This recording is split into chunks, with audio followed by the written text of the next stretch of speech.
I was sitting alone at a big table in the dining room of a large Italian cruise ship. My wife, Kate, had planned this trip as a way to fix our marriage. We had been going through tough times, and I had moved out last Thanksgiving. Shortly after that, she filed for divorce. I was pushing my ice cream and cobbler around on my plate, not feeling hungry at all. I was filled with frustration about how this supposed romantic cruise had turned into a hard experience. I had to keep a smile on my face while two people I hardly liked sat beside me at dinner. Before dinner, I had heard a conversation that confirmed my fears. Kate was involved with her sister's husband, Alan. That felt like salt in an open wound. Why him? I could not imagine reconciling with Kate after learning this. I had never liked Alan, and my dislike was growing stronger. To make things worse, he and my sister-in-law Melissa shouldn't have been on this cruise. Kate and Melissa had left the table to go to the restroom. Alan had gone with two Australian couples that were dining with us, likely to get a stronger drink than wine. Now, I was left sitting alone at the table. Maybe Alan sensed my mood and didn't want to be near me while our wives were away. I felt the urge to confront him, but I needed to think carefully about how to handle things to protect myself and hurt Alan and Kate. Melissa probably had no idea what was happening, though I knew they were also having their own issues. Alan had a reputation that puzzled me, and I didn't understand why Melissa still stayed with him. Now his actions with Kate would likely create problems for both marriages and their sisterly bond. Melissa was genuinely nice, and I had liked her since we met, but this situation could hurt their relationship. Melissa and Kate were very close, and she lived just a few blocks from us in Atlanta. Alan worked from home selling insurance. I couldn't help but feel like a fool. It was just too convenient that Kate spent so much time at Melissa's house. How many of those visits were with Alan? Kate was hardly home as it was, busy with her job, but I had never questioned her trips to see her sister. She would leave and walk over to their house, often returning hours later. This day had started on a good note, with an unexpected gesture of affection from Kate in our hotel in Rome. For the last few weeks, ever since Kate and I started dating again after being apart for a month, she seemed really eager to reconnect. She wore special outfits, and it felt like we were newlyweds again. The kids were still around, but that's a different story. Then Kate surprised me with a cruise. I hesitated, saying it was too soon, but she convinced me it was necessary to help us heal after a tough year. I was busy with my engineering job and still hurt from everything that happened, but I agreed because I wanted to try. I had been thinking about how we had been fighting a lot over the past year. We used to get along well, working together on everything, but lately every conversation turned into a conflict. At Thanksgiving, we had a big fight that made me leave. Then, a week later, I got divorce papers at my office. What a surprise for the holiday season.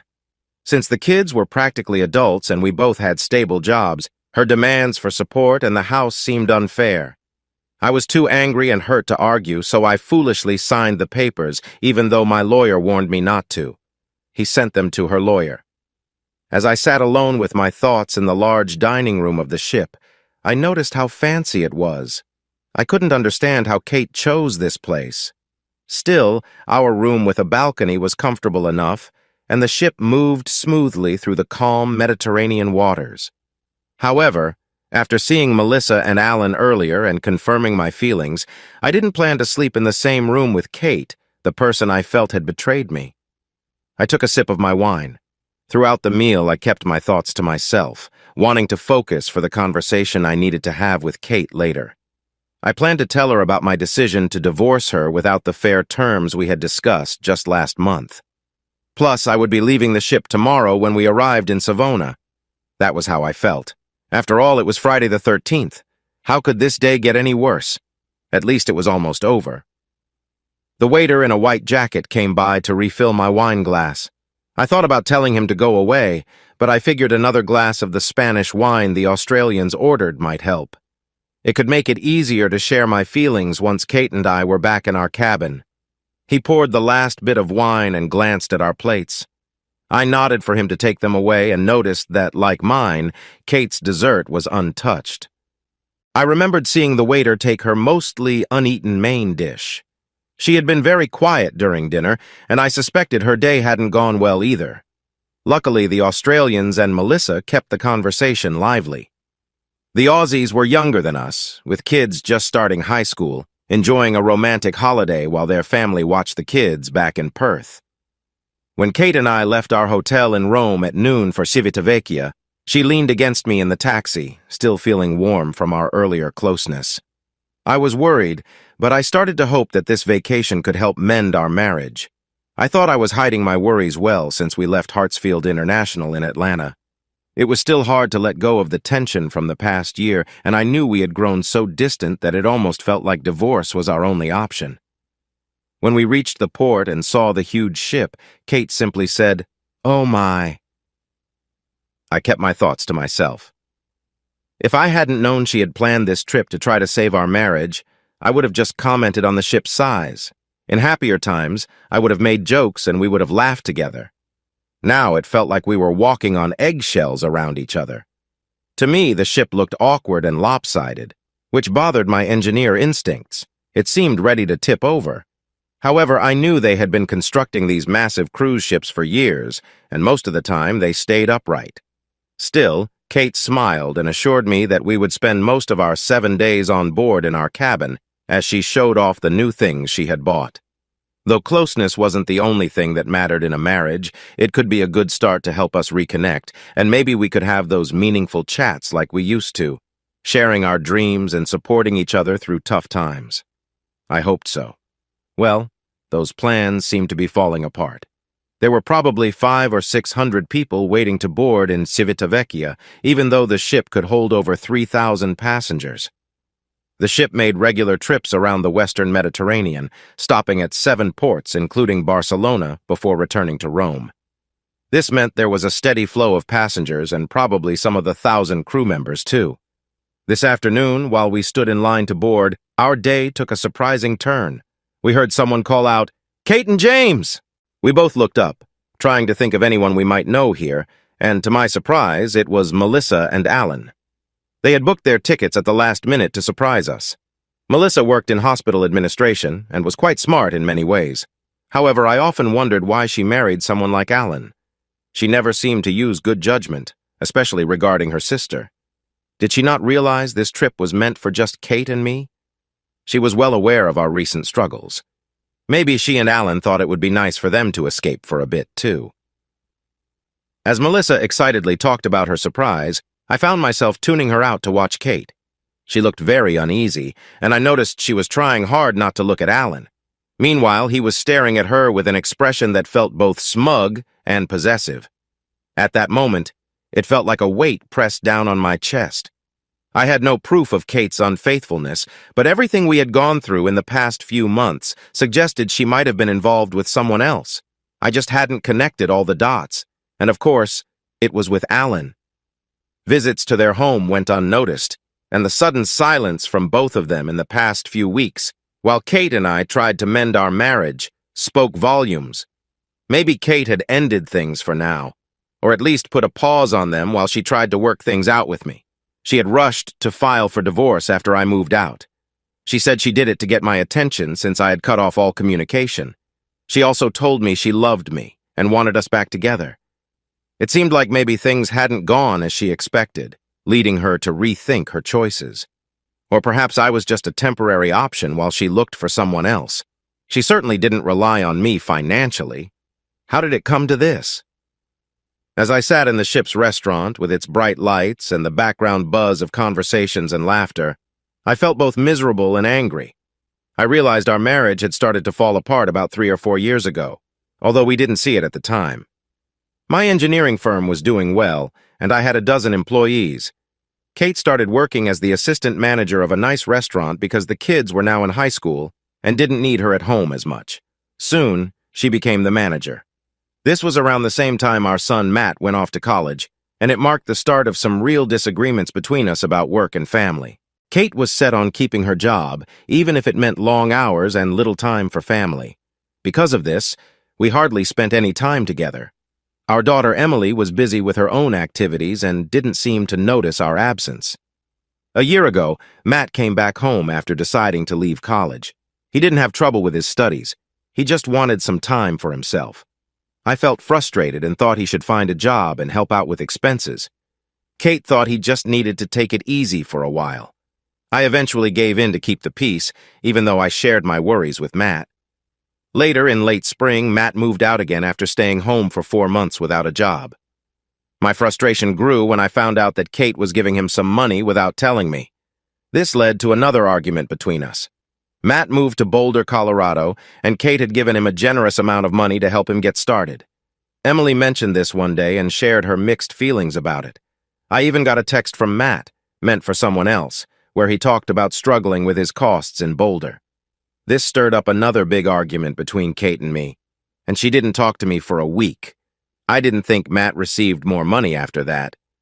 Then there was the issue of Emily wanting to join a sorority.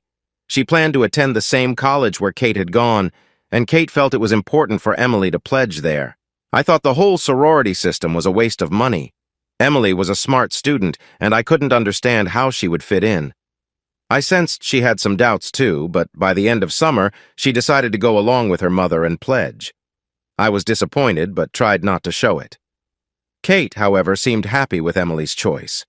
I didn't understand why everything had to turn into a fight. Most of our marriage was about discussing things and coming to an agreement. That didn't happen anymore. After Emily got to campus, she stopped communicating with me altogether. I didn't ask Kate what was going on. She would probably just lecture me on being a better father. In early October 2011, Matt came home again. I had just returned from a month-long work trip to the Philippines, where we were helping with a dam project. When I walked in, there he was, sitting in the family room watching TV and snacking. An open bottle of my beer was on the coffee table in front of him. His hair was long and he hadn't shaved. I looked at him with clear dislike and asked, "Have you found yourself yet?" He didn't look at me or respond. Kate and I never talked about him. In fact, he was hardly home.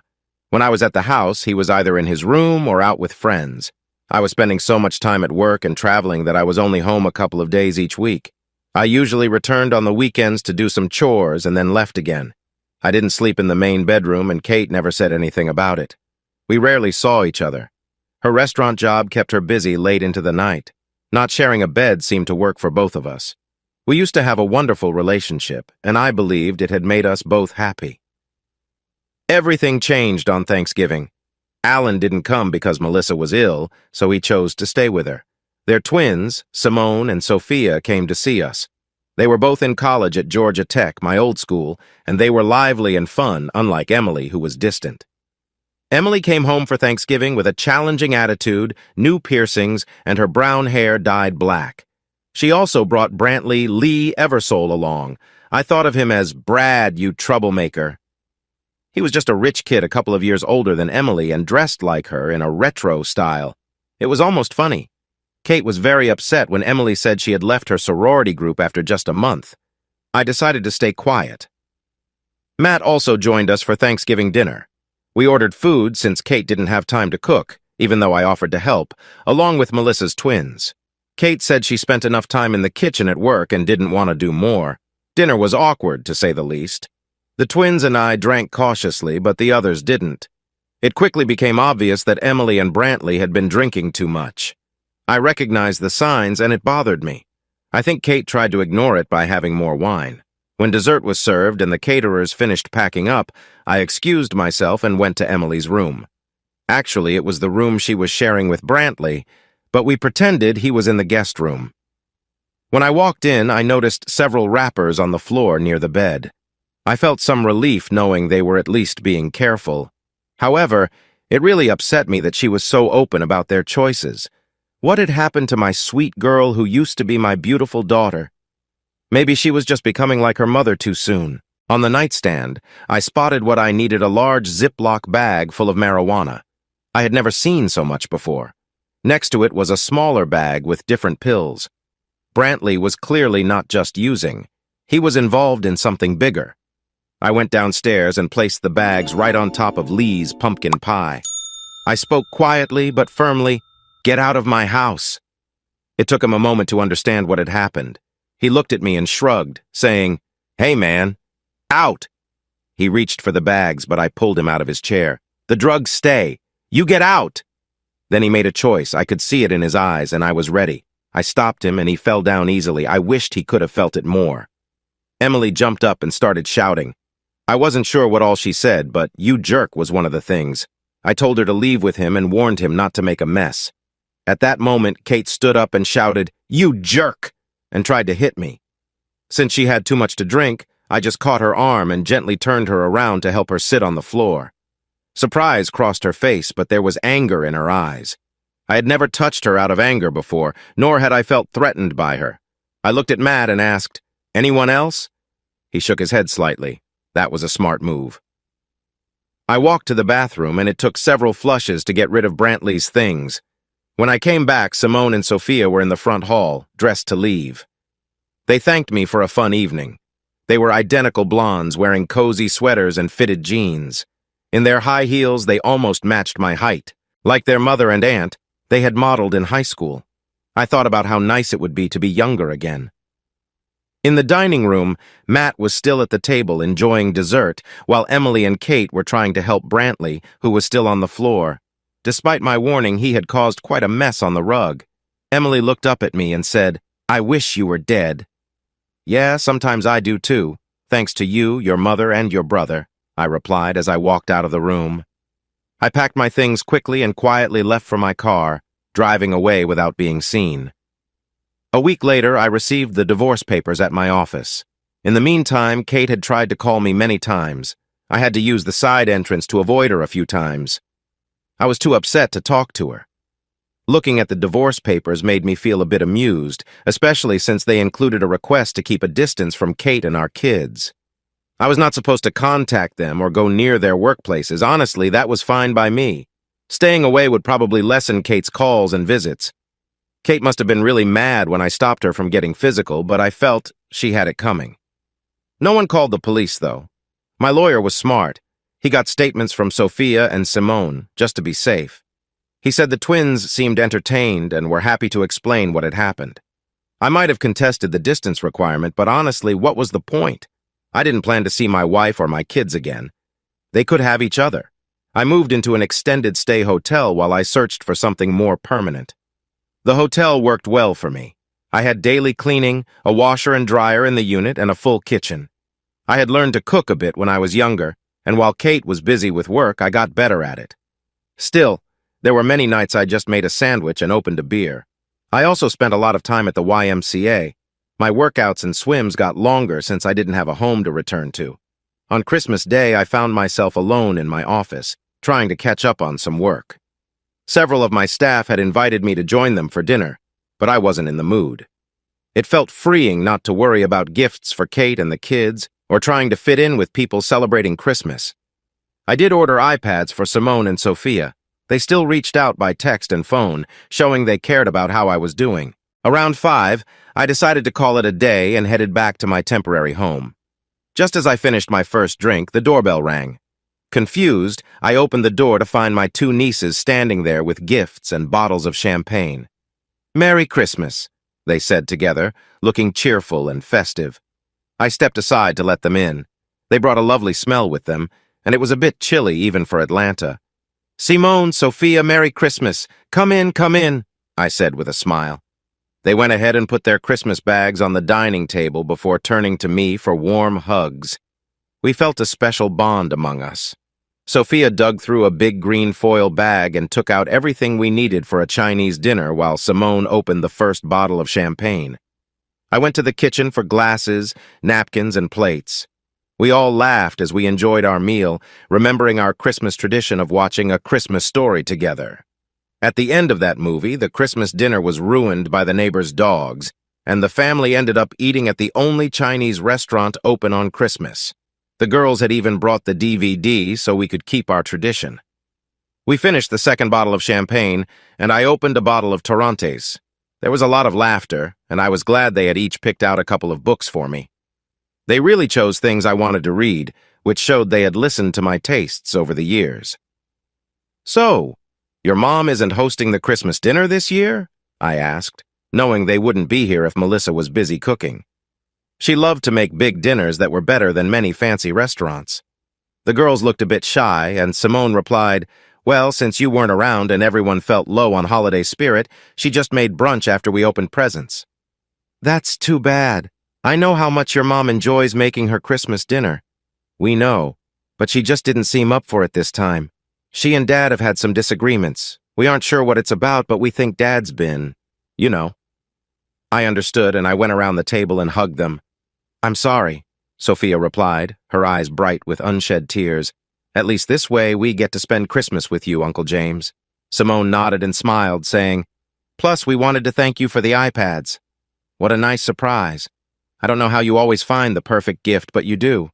That's one of the reasons we love you.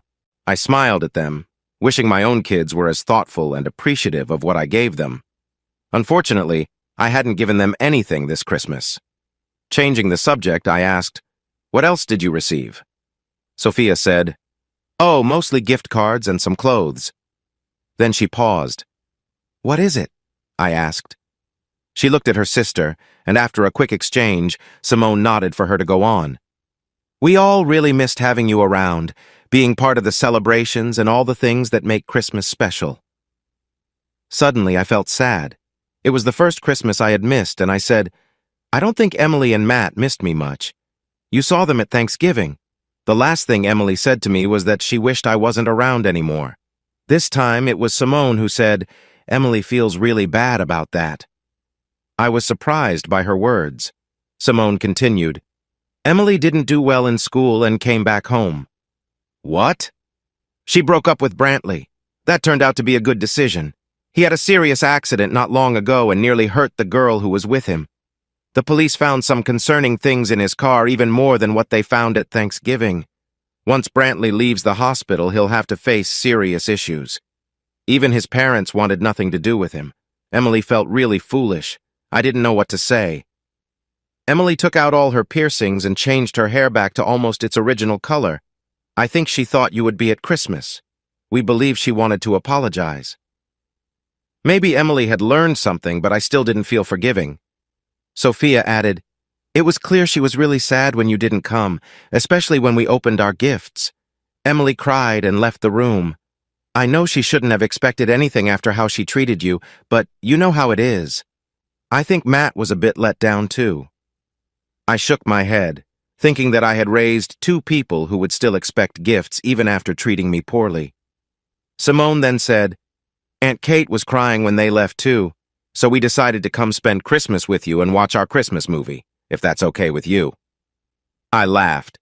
Two of the best women in the world show up at my door for Christmas, bringing gifts, food, and drinks. How could I say no? They both got up from the table and came over to hug me. Sophia sat next to me and playfully asked, Do you really think we're pretty? I smiled and nodded, replying, Absolutely. We chatted lightly, but it was clear we were all ready for a cozy evening. I suggested, How about some more drinks and a movie? They agreed, and we cleared the table together. Soon we were sitting on the sofa, wrapped in blankets, watching A Christmas Story. We laughed at funny moments as Ralphie tried everything to get his Christmas wish. Sophia and Simone snuggled closer as we watched, feeling happy and relaxed. The holiday spirit truly filled the room. By the end of the movie, we all felt comfortable. Sophia leaned close to me, giving me a warm smile. We shared some playful moments, laughing and teasing as the holiday spirit surrounded us. Eventually, Sophia helped Simone up. Why don't you relax a bit, Uncle James? Sophia suggested with a smile. I smiled, feeling grateful for their cheerfulness and the festive mood they brought. They both stood together, still giggling and clearly enjoying the Christmas evening. After a while, we decided to call it a night, exchanging friendly goodnights. The rest of the holiday week was filled with cozy evenings and fun, light conversations. Each night, we enjoyed the festive atmosphere, sharing stories and celebrating as a family.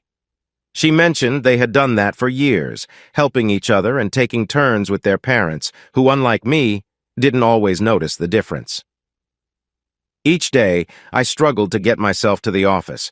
Most of my team was away for the holiday, so I didn't need to explain why I looked a bit messy. On New Year's Eve, I had both girls with me again. We went to a nice but pricey restaurant, a place that competed with the one Kate managed. I chose it partly because I knew the owner, and I thought having two lovely women with me would surely get back to Kate. The twins repeated our Christmas fun, and by the time they left around noon on New Year's Day, I felt exhausted. They said they were sad to go, but needed to return to school and move into a new apartment. They also said they had to review their studies before classes began. I somewhat sincerely apologized for taking up their study time. They giggled and asked if I would promise to be good when they returned in a few weeks. I told them I would try really hard, which made them giggle more. Their company brought me so much joy, and I was sad to see them leave. One thing struck me as unusual. One morning, Sophia was in my kitchen wearing a slip and heels, chatting with her sister on the phone, not realizing I was in the hallway. I smiled as she talked about our time together, but then I overheard her say, "It's poetic justice." It felt strange to think that only 12 days had passed since New Year's Day. After the twins left, I spent the next few hours cleaning, even washing the sheets and airing out the place. I had just taken a shower, put on some comfortable clothes, and opened a beer when the doorbell rang. I wondered if the twins had forgotten something. I got off the sofa and went to the door. I was surprised to find Kate standing there. I just stared at her. "Aren't you going to invite me in?" she asked, looking a bit uncertain, which was unusual for her.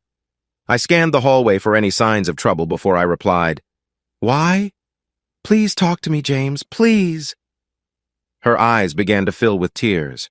I wasn't feeling very generous and asked, "What about the restraining order? Aren't you worried I'll hurt you?" Kate shook her head, her tears falling. Sitting at the big table, I regretted letting her in. If I had known she was seeing someone else, I might have thought twice, but I stepped back and motioned her inside. "I'm so sorry, James," she cried as she hurried towards me. I held my ground. I wasn't ready to hug her anytime soon. I crossed my arms and said, "What do you want, Kate?" She paused for a moment, then walked over to my sofa and sat down. I thought to myself that it looked like it would be a long conversation. Kate talked for several minutes, telling me that she loved me and regretted how she had treated me and truly wanted us to be together again. Throughout this, she was clearly emotional. It was pretty convincing at the time, I had to admit, but I was also able to share my feelings. I told her that what she and our kids did was not okay, and that if I came home, things would have to change. I usually stay calm, and I don't think Kate had ever seen me this upset. I didn't shout or lose control, but I made it clear that she had hurt me a lot and that I wouldn't return until I was sure things had changed between us. I sent her home without a hug, reminding her that she could only call me after she was sure she wanted to change things and keep our marriage going. I also told her not to come back until she canceled the restraining order. The next day, she called to say the order had been lifted and asked me to come over for dinner. I said no and suggested we meet at a restaurant instead. It wasn't until the following Sunday that we had time together again. Kate was very eager. I couldn't help but think of how much energy the twins had. Kate was good at this. Her experience with me made up for the kids' youthful energy. A few days later, she came to my place and asked if we could go on a cruise. I hesitated at first, but after some convincing, I agreed. I didn't give much thought to Simone's comment about poetic justice until things started to fall into place as we got ready to board the ship. The twins must have known that Kate and Alan were involved. Why didn't they tell me? Many reasons could explain this, including their love for us both and wanting to protect our families, even with their feelings about their father. It was just another piece fitting into the larger picture of Kate and Alan's relationship. Once we were on the ship, Kate walked to our stateroom and mentioned she was tired and wanted to nap before dinner. Earlier, she had promised to go over what happened in the morning once we arrived. I figured running into her friend and his wife had worn her out. Deciding to give her some room, I went to the gym to think about everything I knew or thought I knew. Everything began to make sense when I returned from a long workout at the mostly empty gym. As I approached the door to my room, I noticed something was off. I heard Alan and Kate having a tense conversation. He was upset because she had ended their relationship, while she insisted it had been a mistake and said she wanted to make things right with me. Alan laughed at her, saying it would never be the same since she had been with someone else and that her feelings for me were unclear. She insisted that I was all she needed. Alan replied that the situation would only be fixed when he decided it would. I couldn't help but admire Kate's confidence in that moment. The loud noise I heard showed she had made her point clearly. It was too bad she hadn't done it sooner, as it felt a bit late now. I didn't stay to hear more. I had all the information I needed to start, or rather continue, the divorce process. I decided to leave them alone and planned to come back just before our dinner reservations at 8:30 p.m. As I walked around the ship, it seemed funny how that hour of exploring would later matter more than I thought. So much for the cruise I hoped would bring us back together. That felt unlikely for me now. Maybe Alan would find what he wanted after I left the ship. After a confusing meeting with Melissa and Alan and the talk we had in our cabin while they thought I was at the gym, it was clear to me that my marriage was really over. No amount of trying to fix things or traveling could heal the hurt caused by Kate's choices. I was determined to move ahead with the divorce. I looked at my watch. It was almost 10, and the girls still hadn't come back from their outing. Maybe they had gone straight to the bar. Eager to say goodbye to our friends and return to the cabin to share my decision, I decided to wait for 5 more minutes before going to find them. Just then, I saw Melissa and Kate walking towards me in the dining room. They were laughing, and their outfits caught a lot of attention. They looked undeniably beautiful. Yet instead of feeling angry, I was filled with a deep sense of loss and sadness. As they got closer, Kate's smile vanished when she saw me. We had been together for so long that she knew instantly something was wrong. I stood up to leave, hoping to quickly move along, when suddenly the ship shook strongly. It was clear this wasn't a normal part of sailing. The deck moved, and I instinctively grabbed a chair while also helping Kate keep her footing. The shaking continued, and I could hear dishes rattling in the kitchen. The lights flickered but stayed on. Nervous laughter and some tipsy comments filled the dining area. I quickly figured that the ship must have hit something. I knew a metal hull wouldn't handle rocks well, especially with the shaking lasting so long. I guessed there was likely some serious damage. Looking around, I saw that the crew seemed calm, and most diners had returned to their meals, not seeming worried at all. January 13-14, 2012. I was sure the ship had collided with something. I knew that metal hulls don't stand a chance against rocks. From how long the shaking lasted, I guessed there was bad damage to the ship. I looked around. The crew seemed mostly calm, and most diners had gone back to their meals. Then I saw a few senior officers quickly leave their tables and head for the exit. That's when I realized I was still holding Kate's arm. I turned to her and she asked, "James, what happened?" "We've hit something. I think it's serious." She scanned the dining room and with a slight smile said, "But shouldn't there be alarms or something?" Her smile faded when she noticed my serious expression. She knew I wouldn't joke in a situation like this. "Kate, Melissa, we need to go back to our cabins right now. Melissa, do you know where Alan is?" She shook her head and replied, "I'll text him." "But what's going on?" "This ship hit something and it might have caused big damage below the water. The sounds we felt suggest we could be in real trouble." I said this without worrying if Alan showed up. "When you say serious, do you mean we might sink?" She almost laughed, but then noticed my expression. "Okay, what should we do?" "First, let's leave here. If it's as serious as I think, alarms will sound soon." They grabbed their jackets from their chairs, and I led them out of the dining room. We didn't take the elevators because the power might fail, so we climbed 3 flights of stairs to reach our deck. As we walked to our cabins, the ship tilted sharply and made what seemed like a U-turn. That made me even more uneasy.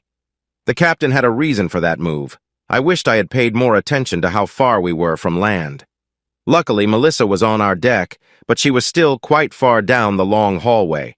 The ship was nearly 1,000 feet long. After the sharp turn, Kate and Melissa looked scared. Kate held tightly to my arm as I said, "Here's what you both need to do. Change into pants and a sweater and wear something comfortable on your feet, nothing slippery. Grab a jacket. We need to be ready. And remember to pick up your valuables and passports, and then put on your life jackets." The lights flickered again, and I could tell Kate and Melissa were starting to see how serious this was. I noticed the ship had slowed down, but chose not to mention it. I gently pushed Melissa toward her cabin while I opened our door. "Go! We'll be waiting for you. Try to be back in 5 minutes, and remember, no big bags," I called after her. I hadn't dressed for dinner. I slipped on a dark blue blazer over khakis and a polo shirt. I tossed the blazer on the bed and grabbed my windbreaker from my suitcase. As Kate put on her jeans and a sweater, I took our things from the safe in the room. She looked nice in her outfit. I would miss our close moments, but I could do without the arguments and drama. I pulled out my running shoes from my gym bag and put them on instead of my loafers. There was a knock at the door. I was surprised that Melissa was back so soon, but it was Alan, looking upset. He said, "What's happening? I keep getting texts from Melissa about the ship sinking. Where is she? Is this a joke?" His hands were tight with worry. I knew that while Alan was in good shape, he wasn't my match. I felt frustrated with him, but now wasn't the time to show it. Just then, Melissa hurried in with a bag and 2 life jackets, rushing to Alan. "Oh God, I'm so glad to see you, Alan." She seemed relieved as she handed him a life jacket. Alan looked at me, and I saw Kate standing in the doorway watching everything. She likely realized from my face that I knew something was happening between them. Her look changed to sadness. At that moment, the announcement system turned on, and a voice began speaking excitedly in Italian. It was 10:15, and the ship was almost at a standstill. The announcements continued in several languages before they reached English, asking passengers to return to their cabins and wait for more information. A woman then spoke in Russian. "Let's go," I said. "Where to?" Alan asked. "The announcement said to go to our cabins." I looked at him, and he looked unsure. "To the lifeboats, that's where." "But we don't even know where they are," he replied. It was true. We hadn't been on the ship long enough to have a lifeboat drill, but I knew where they were from my earlier walk. I thought that getting to the lifeboats should be the main focus during an emergency. Suddenly, the hallway became busy as people tried to get back to their cabins. We got some strange looks in our bright orange life jackets. At the corner near the stairs, it felt like we were pushing against a sea of lost passengers, but we kept moving forward. Even Alan seemed to understand how serious things were, or at least I had gotten him to stay quiet. We made our way down several decks. The ship had stopped completely, and I noticed a slight angle to one side. I kept this to myself. We weren't the only ones on the lifeboat deck wearing life jackets. Many people were likely trying to help their families and get to the boats fast. Some officers arrived and started telling the crew to take off the covers from the boats and open the hatches, but they were not letting anyone get in yet. As we waited, I felt a bit relieved to see lights on the shore that looked really close. I took a deep breath, convincing myself that if I needed to, I could swim over there. I pointed this out to Kate. She tried to smile, but her eyes showed her worry as she held my arm tightly. Alan was trying to argue with a crew member near our lifeboat, but it was clear that the crewman didn't speak English. At that moment, I saw a tall young man with dark hair, maybe in his 20s, moving through the crowd, asking for help in both Italian and English. He reached a crewman, and although he spoke Italian, it was clear he was trying to explain what was happening. The crewman simply shook his head. Finally, he came over to us and asked if Alan and I could help his grandparents and great-grandmother, who was in a wheelchair. He was very determined. Alan said no, but as the young man turned to leave, I put my hand on his arm and said, "I'll go." "Please, James," Kate said, holding my arm tighter. "I'll be right back, Kate." Just then, the ship shook, and the lights went out, causing gasps and screams from the crowd. The emergency lights turned on, but they hardly helped. I thought about the others still inside the ship. This seemed to inspire our crewman, who stepped into the lifeboat and motioned for people to get on. We were near the front of the line, and I shouted to Alan over the noise as scared people pushed toward us. "Get them into the boats!" He nodded, looking worried, but maybe also relieved that I hadn't asked him to join me with the young man. Kate grabbed my arm again and said, "I'm not leaving without you, James." As the crowd pushed us toward the lifeboat, I looked at her and said, "Don't let anything stop you, Kate. Get in the lifeboat." She smiled, tears shining in the dim light, understanding my reference to the movie Titanic. I always felt those characters' choices influenced what happened to them. Kate gave me a hopeful smile, saying, "Hurry back." I smiled back, trying to lighten the mood by joking, "I'll be back." I turned and followed the young man into the ship. He had taken an electric lantern from one of the lifeboats to help us see better. The emergency lights were not enough. We moved against the wave of scared passengers and crew. The ship tilted more. Suddenly, we were away from the crowd, almost as if we had the ship to ourselves. It felt strange and quiet. We arrived at the cabin of the young man's relatives and found an older couple sitting at the table playing cards by the dim emergency light, along with a small flashlight. It seemed normal to them. A very old lady in a wheelchair was watching nearby. She looked graceful in a long black dress with sparkling details. The young man, who introduced himself as Pietro Bartoli, spoke quickly in Italian with them, trying to add some urgency to this calm scene. Finally, the woman at the table finished her game with a pleased look. Pietro appeared relieved as they gathered their things, looking unconcerned. There were only 2 life jackets in the cabin, so I took off mine and made sure to put it on the old woman. She spoke softly to me in Italian while I adjusted it. Pietro translated, "She says you're very kind, and if anything happens, she will pray for your safety." I smiled at her and replied, "Thank you." Pietro chuckled and shrugged. The hallways were empty, but the ship was leaning more, making it hard to move the wheelchair. I lifted the lady in black, and she giggled as I carried her. Pietro's grandmother used a cane, and he supported her as they walked carefully along the tilted hall. He would not have been able to help them alone. I realized that during the rush to get Pietro and his family, I had heard the abandoned ship announcement. I thought we would be all right, and Pietro encouraged his grandparents to hurry, which they surprisingly managed to do. Thankfully, the lady I was carrying was light, and we made good time toward the lifeboats. The crowds had mostly disappeared, and most lifeboats were gone. Luckily, a few remained, and we reached one of them. I looked over the rail, and because of the tilt, the water looked very near. Many boats were already in the water, and the lights of a town were close by. As I helped Pietro's great-grandmother into the boat, she looked around and asked, "Cecilia?" Pietro shrugged with a worried expression. "Who's missing?" I asked. "My cousin, Cecilia, but I'm sure she's on one of the boats." He didn't sound convinced. "When did you last see her?" "Just before I came to the boat deck. She said she would go to great-grandmother's cabin to get them ready, and we would meet there." He frowned. "What could have happened?" "You might be right. She probably went to the cabin and made her way to a lifeboat," I suggested. Pietro slowly shook his head. "Something must have happened. I'm sorry I didn't think of her when we got to the cabin." "She should have been there by now." "Where is her cabin?" "Down the hall on the same deck, but quite far from my grandparents." "Pietro, you stay with your family, and I'll go look for her." He shook his head. "No, that's my responsibility." "Can you swim well?"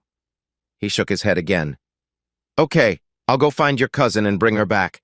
I swim well, and we're not far from shore, so it should be fine if we don't have lifeboats." "But I'm going, and I will find her." I said it more firmly than I felt. I couldn't help but think about how tall the ship was and how it could tip over at any moment. I hurried back to the deck where her cabin was supposed to be. The ship felt huge. I had to walk sideways to keep my balance, and the emergency lights had gone out. Luckily, the lantern was very bright. I was almost at the grandparents' cabin when I noticed someone lying on a bed through an open door. I wouldn't have seen him if the bed hadn't shifted to the other side because of the tilt. I stepped inside and saw a man dressed in slacks and a nice-looking jacket lying on the bed. I thought he might be asleep, so I moved to wake him, but then I saw his eyes were open and didn't blink. It was clear he was no longer there. What should I do? I decided to take his wallet so that I could tell the authorities once I reached the shore. As I shone the light on him, I noticed a thick black leather money belt across his chest. I reached into his jacket and took out his wallet. It was a fancy black wallet, clearly made for a suit jacket.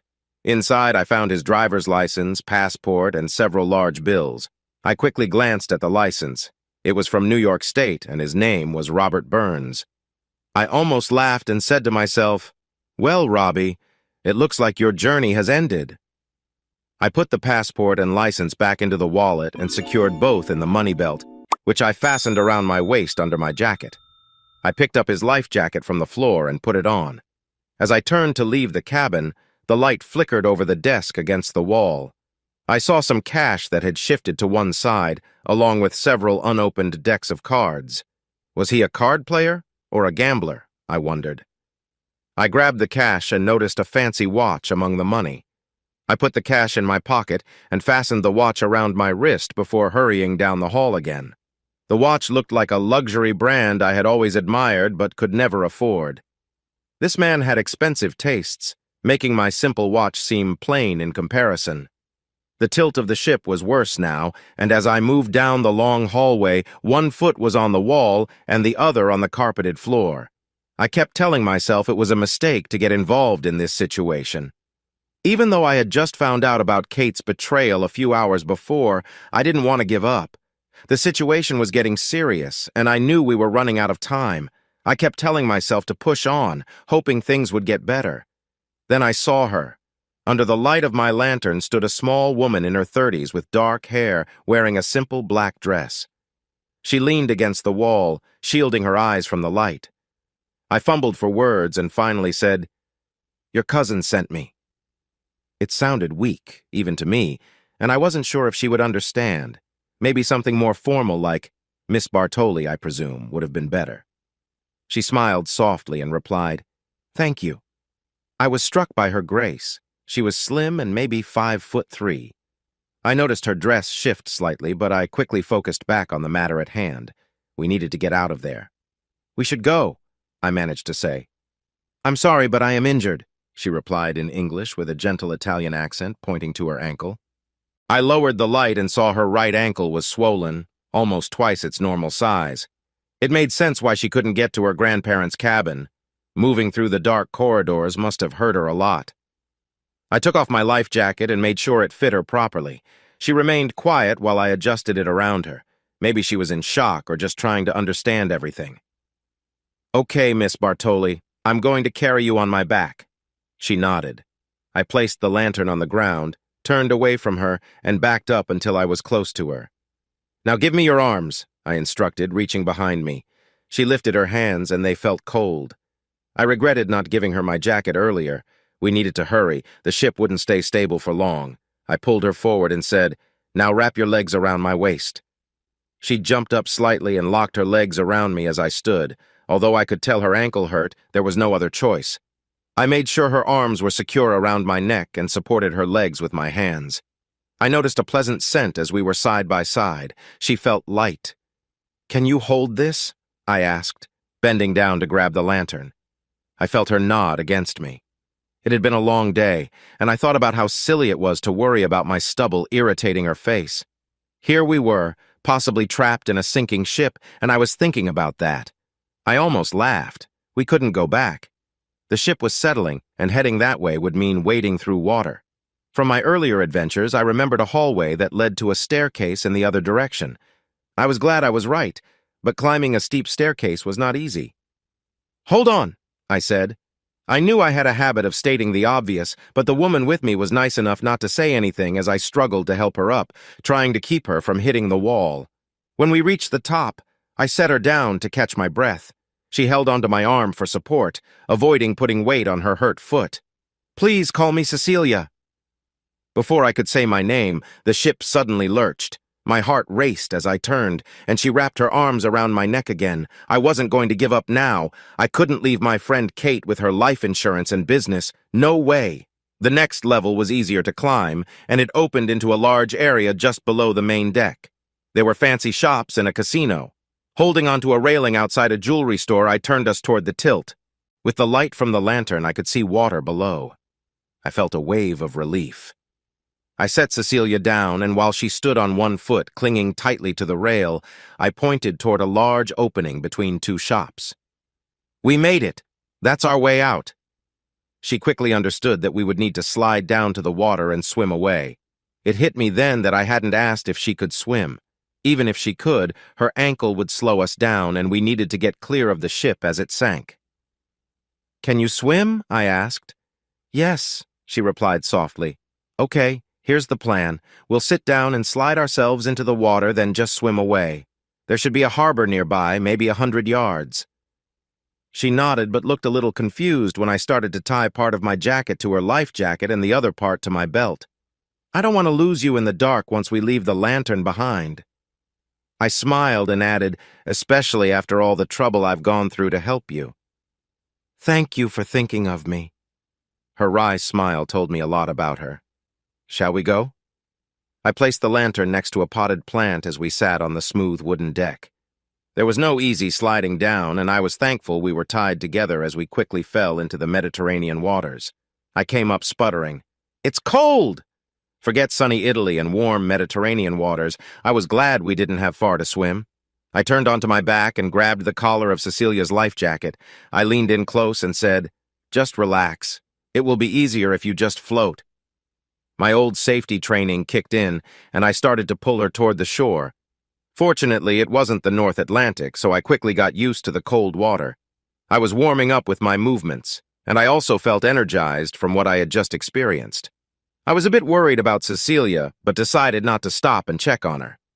I thought that the faster I got to shore, the better off she would be. The tide seemed to be helping us, and the sea was mostly calm. After a few minutes, I looked up and saw we were just outside the breakwater. The lights of the town looked very close, and I noticed that the harbor was crowded with boats, including many lifeboats from the Concordia.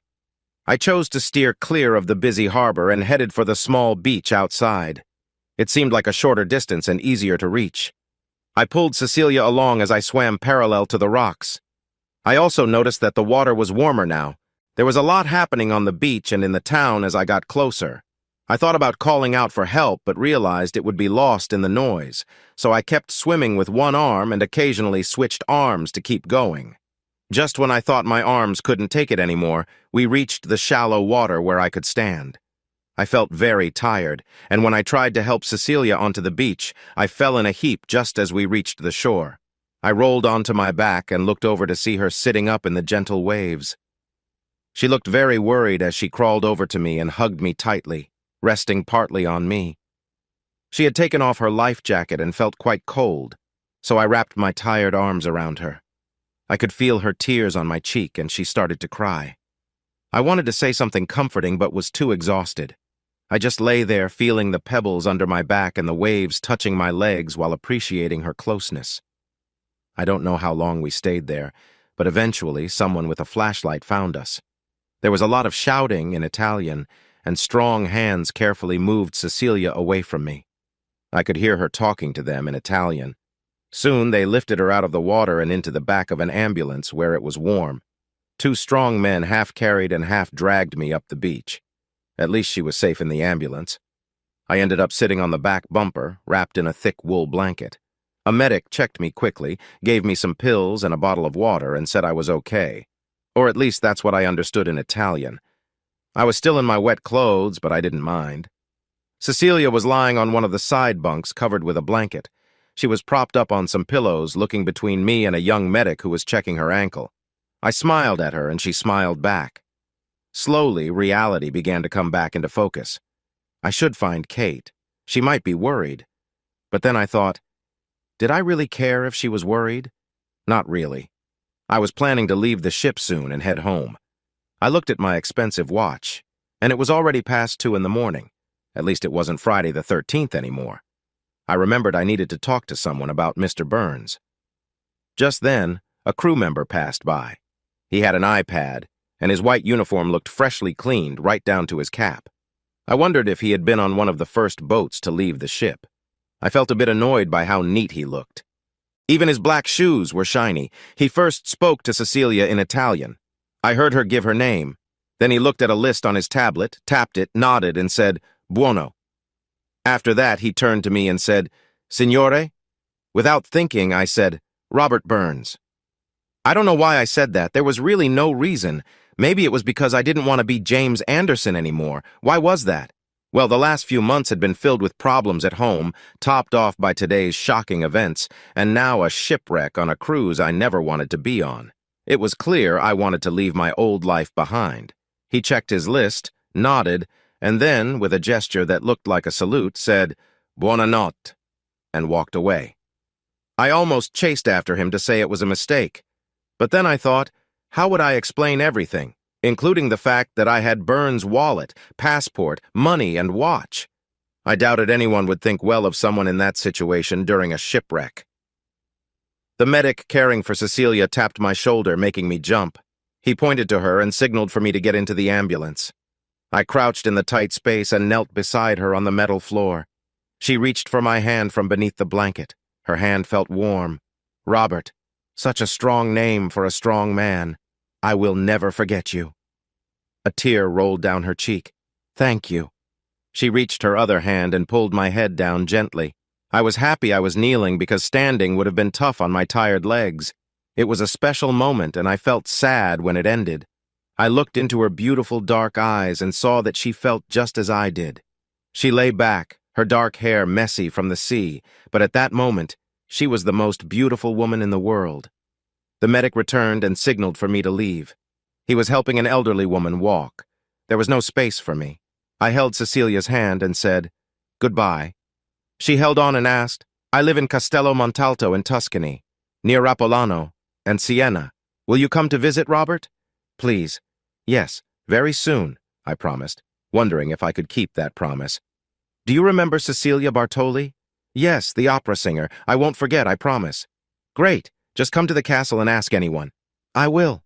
I gently left her, knowing that our bond was something I would always treasure. Saturday the 14th was not starting off well. As the medics closed the doors, I stood in the dark and watched the ambulance drive away. I walked over to a mobile kitchen near the beach and got a cup of espresso. The woman who owned it refused to let me pay. I sat on a plastic chair at a cafe that was closed for the night, feeling miserable. My clothes were still damp, my head throbbed, and I had just faced a tough time. I smiled to think of Linus from the cartoons. At least I had my blanket. Off to my right, near the main harbor, someone had set up buses, and with flashing lights, local police and ship crew were helping passengers. They were too far away for me to focus on now. I just wanted to enjoy my coffee and think about what to do next. I figured the crew member who took my name hadn't seen me clearly, so I could be James Anderson again. But what should I do with Robert Burns's things? I could send everything anonymously to the American Embassy or to his address in New York City. Did I want to take on Robert Burns's identity, even for a short time? I opened the money belt, and under the soft light of the cafe's awning, I found some wet euros and dollars, along with the passport and wallet I had put inside earlier. I also discovered what seemed to be a magnetic key card used by many businesses these days, in a nice leather sleeve with Trump Park written on it. The passport photo was old, and damage from seawater made Burns's image hard to recognize. His driver's license was also outdated, and water had gotten in, damaging it too. We didn't look alike, but our height, weight, and some features were similar. With these unclear photos, could I blend in? In the confusion after the sinking, could I go to whatever American consulate was handling things and get a new passport using my picture? If I hadn't been so shocked by what happened to Kate and exhausted from the night, I might have thought twice. But with my mind feeling unclear, I decided to go for it. What was the worst that could happen? I could say that the trauma had affected my mental state. I took a moment to evaluate my situation. I was wet and cold, but otherwise okay. I had a lot of cash, a chance for a new life, and I never wanted to see my soon-to-be ex-wife again. I was given a thumbs up from the cruise line and told nothing else, so I figured I could leave. But where would I go? I realized I didn't know where I was, only that I was in Italy. Was there an airport close by? I almost laughed. I could picture the chaos as all 4,000 passengers and crew had the same thought. It might be better to head to a big city and figure things out from there, but what would I figure out? Did I really want to pretend to be someone else? If I did, that meant I would have to go to New York City. The thought of staying in Italy and finding a quiet place was tempting. But what would I do there? The money I had might last for a little while, but then what working in fields? None of that sounded great. The person I was pretending to be lived alone, with no pictures or anything to show he had a family. Could I really do it? I could give it a try. If I found myself in a bustling New York City home with a family, then I would have to come up with a new plan. This was so different from me that I couldn't help but smile. I usually had a plan and a backup plan. Now I was just going with the flow in the middle of confusion. I handed my cup to a tired-looking woman at the food van and said, "Thank you," as I passed it to her. She looked at me and asked, "English?" I shook my head and replied, "American." She pointed to the sea at the damaged ship that was lit up by helicopter lights and small boats. I nodded. "Very bad," she said with a thick accent. I nodded again. As I turned to leave, I realized she might know enough English for me to ask her where I was. "Please tell me where we are." She looked at me for a moment, and I worried she didn't understand. Then she said, "Giglio Porto, Isola del Giglio." I must have looked confused standing there in the dim light of the van. She tried again. Giglio Island. Oh no, I thought. How was I going to get off this island? I looked at her kind face and asked, Roma? She nodded and pointed out to sea, saying, Ferry to Porto Santo Stefano. Ferry? She thought for a moment and then nodded. I realized I would have to wait with all the others for the ferry. This Giglio Island didn't seem very big, and I imagined a tiny ferry that might leave me stuck here for days or weeks while everyone tried to sort things out. Meanwhile, my chances of running into Kate would be much higher. I looked at her and said, Roma, important fast. I hoped those were the right words. They were the best I could remember from my Spanish classes in school. I thought Italian and Spanish were quite similar since they are both Romance languages. She raised her hand to signal me to wait and said, Un momento, as she took out her phone. She spoke in Italian for a little while and then hung up, saying, Mio fratello è un pescatore. I recognized frat, meaning brother, but what was pescatore? Pescatore? She smiled and replied, Fisherman con un boa, boat.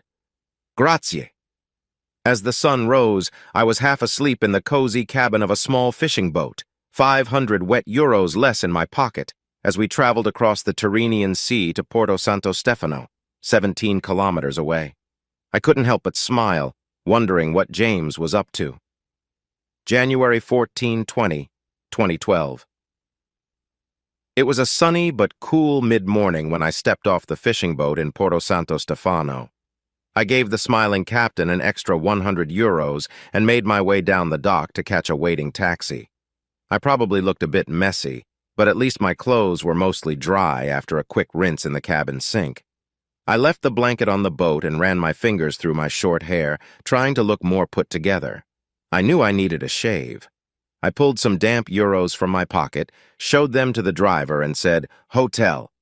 He understood me, but he looked at me for a moment and then glanced back at the fishing boat. Finally, he asked, Costa Concordia? Si, I replied. The taxi driver took me to a nice boutique hotel near the center of Orbitello. There, I changed out of my salty and sandy clothes and enjoyed a hot shower, followed by slipping into a hotel bathrobe. Afterward, I had a small breakfast in my room. I placed the damp items from my pockets and the money belt on the desk in my sunny third-floor room. Too tired for much else, I climbed into the bed covered with a soft comforter and slept peacefully for 8 hours. Feeling refreshed, shaven, and dressed in clean clothes, I headed out around 8 p.m. to a nearby cafe that the owner strongly recommended for dinner. She was right. They served a tasty fish stew with thick slices of freshly baked bread. As I relaxed with a glass of port after dinner, I continued to think about making a big change in my life. With an unfaithful spouse and 2 strangers I had raised, my life was anything but perfect. Yet, it wasn't too late to return as James Anderson. I could go to Atlanta and inform Kate I was alive by sending her divorce papers. I smiled at the thought of her surprise when those papers arrived. Still, the idea of being Robert Burns intrigued me. Who hasn't wished to trade their life for a completely different one? This usually meant starting a new business, going back to school, finding a new job, or even a new partner. I had the chance to actually be someone else. I rationalized that it wouldn't be identity theft since Robert Burns was no longer living, although I figured some eager prosecutor might disagree. Before leaving my room for dinner, I checked the money and documents I had collected from Burns' wallet and money belt. I discovered that Robert Burns had a mix of euro and dollar cash, totaling a little over $40,000, mostly in large bills. No wonder he had kept the money belt close.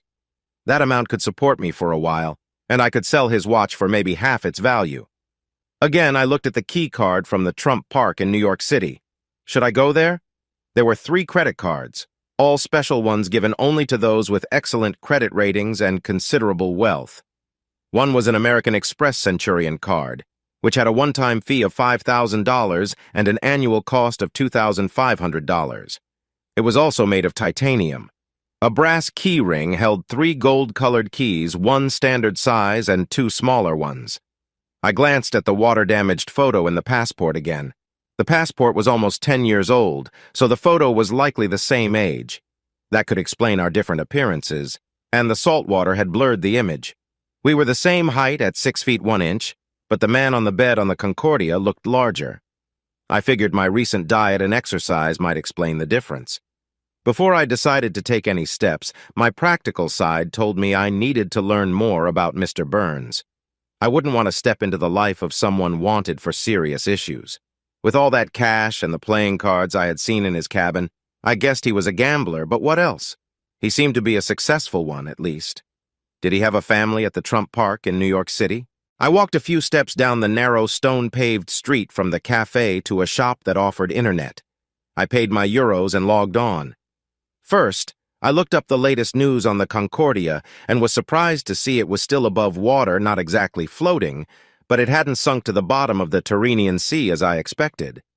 Apparently, the captain had intentionally grounded the ship, which had saved many lives. However, the articles reported that it seemed the captain had taken the ship too close to the rocks, causing a serious hole in the hull that led to the incident in the first place. I certainly would not have wanted to be in his position. I also found out that about 50 passengers and crew were still missing. James Anderson was one of them. I wondered if Kate felt worried or relieved, but it didn't really matter to me anymore. I was determined to take charge of my life, without her or my children being part of it. I had done my best to raise them, but they turned out to be quite different from what I had hoped. Was it something I did wrong? Emily didn't wish me well, and Matt seemed indifferent to everything. I chose not to think too much about it. Next, I searched for Robert T. Burns, New York City. I found many results, but none matched. I tried different versions of his name and expanded my search area, but it seemed Mr. Burns stayed out of the spotlight. There were no social media pages or any mention of him online. I wished he had a cell phone, but the water would likely have ruined any information on it. The lack of details about Burns didn't mean he didn't have family somewhere or people looking for him. I left the internet cafe and wandered around town for about an hour in the dark, trying to decide what to do next. My thoughts were all tangled until the cold night drove me back inside. Besides realizing I needed to buy some new clothes, I went to bed with many unanswered questions.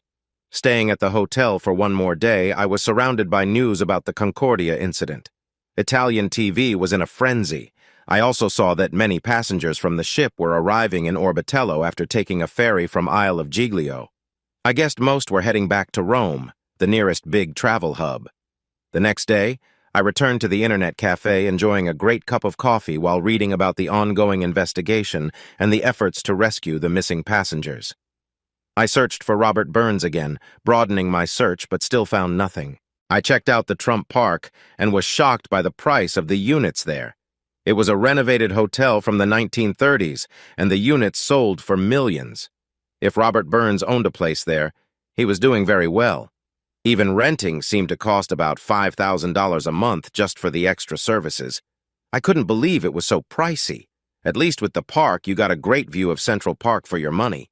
Of course, there were no listings of tenants anywhere. I guess if you can afford those places, you should have some privacy. While searching online, I found out that besides our embassy in Rome, the U.S. consulate in Florence was also there to help Americans who had been on the Concordia. I checked a map and looked at the train schedule. The next morning, I checked out and took a taxi to the train station. I carried a new leather bag and some clothes I had bought from a shop down the street from my hotel. I wore a leather jacket, a thick sweater, and a wool scarf to keep warm, and I treated myself to some nice leather boots because they looked good and felt comfortable. On the train ride to Florence, I thought about what I was going to do once I arrived. My passport was with Kate, but I still had my wallet and other ID, which should be enough to get a new passport. As the taxi approached the consulate, I still hadn't made a plan. Sometimes little things can help you decide what to do. While waiting in line to speak with a consulate employee, I noticed an American couple behind me. They looked to be in their mid-40s and seemed well off by their clothing and her jewelry. They were arguing about having to take a room that didn't have a view of a famous landmark. She was clearly frustrated and glared at him while he tried to stay calm. I was so deep in thought that I didn't catch why they were at the consulate. Then it was my turn. The man at the desk reminded me of someone I knew. He looked at me over his glasses with little interest. I took out Robert Burns's worn passport and his old boarding pass for the Costa Concordia and placed them on the empty desk. He pulled back, not wanting to touch them as I explained my situation. The man didn't touch the passport or compare the photo to my face. Instead, he spoke clearly, saying, "Go across the street to the camera shop and have your passport photo taken." He then took a large brown envelope from a drawer, wrote something on it with a silver pen, and slid it toward me. "Put your passport and the photos inside, and when you come back, drop this at the window over there." He pointed to a doorway labeled Passports. Then he looked beyond me and said, "Next." As I left the consulate and crossed the street to the camera shop, my heartbeat slowed. Had I really done it? Of course, I still needed to turn in the passport and photos. Would someone check me closely and compare Robert Burns's photo with my face? 15 minutes later, I arrived at the consulate window. A friendly young Italian woman took the envelope, glanced at it, and said, "Please come back in 2 days, and we will have your passport ready."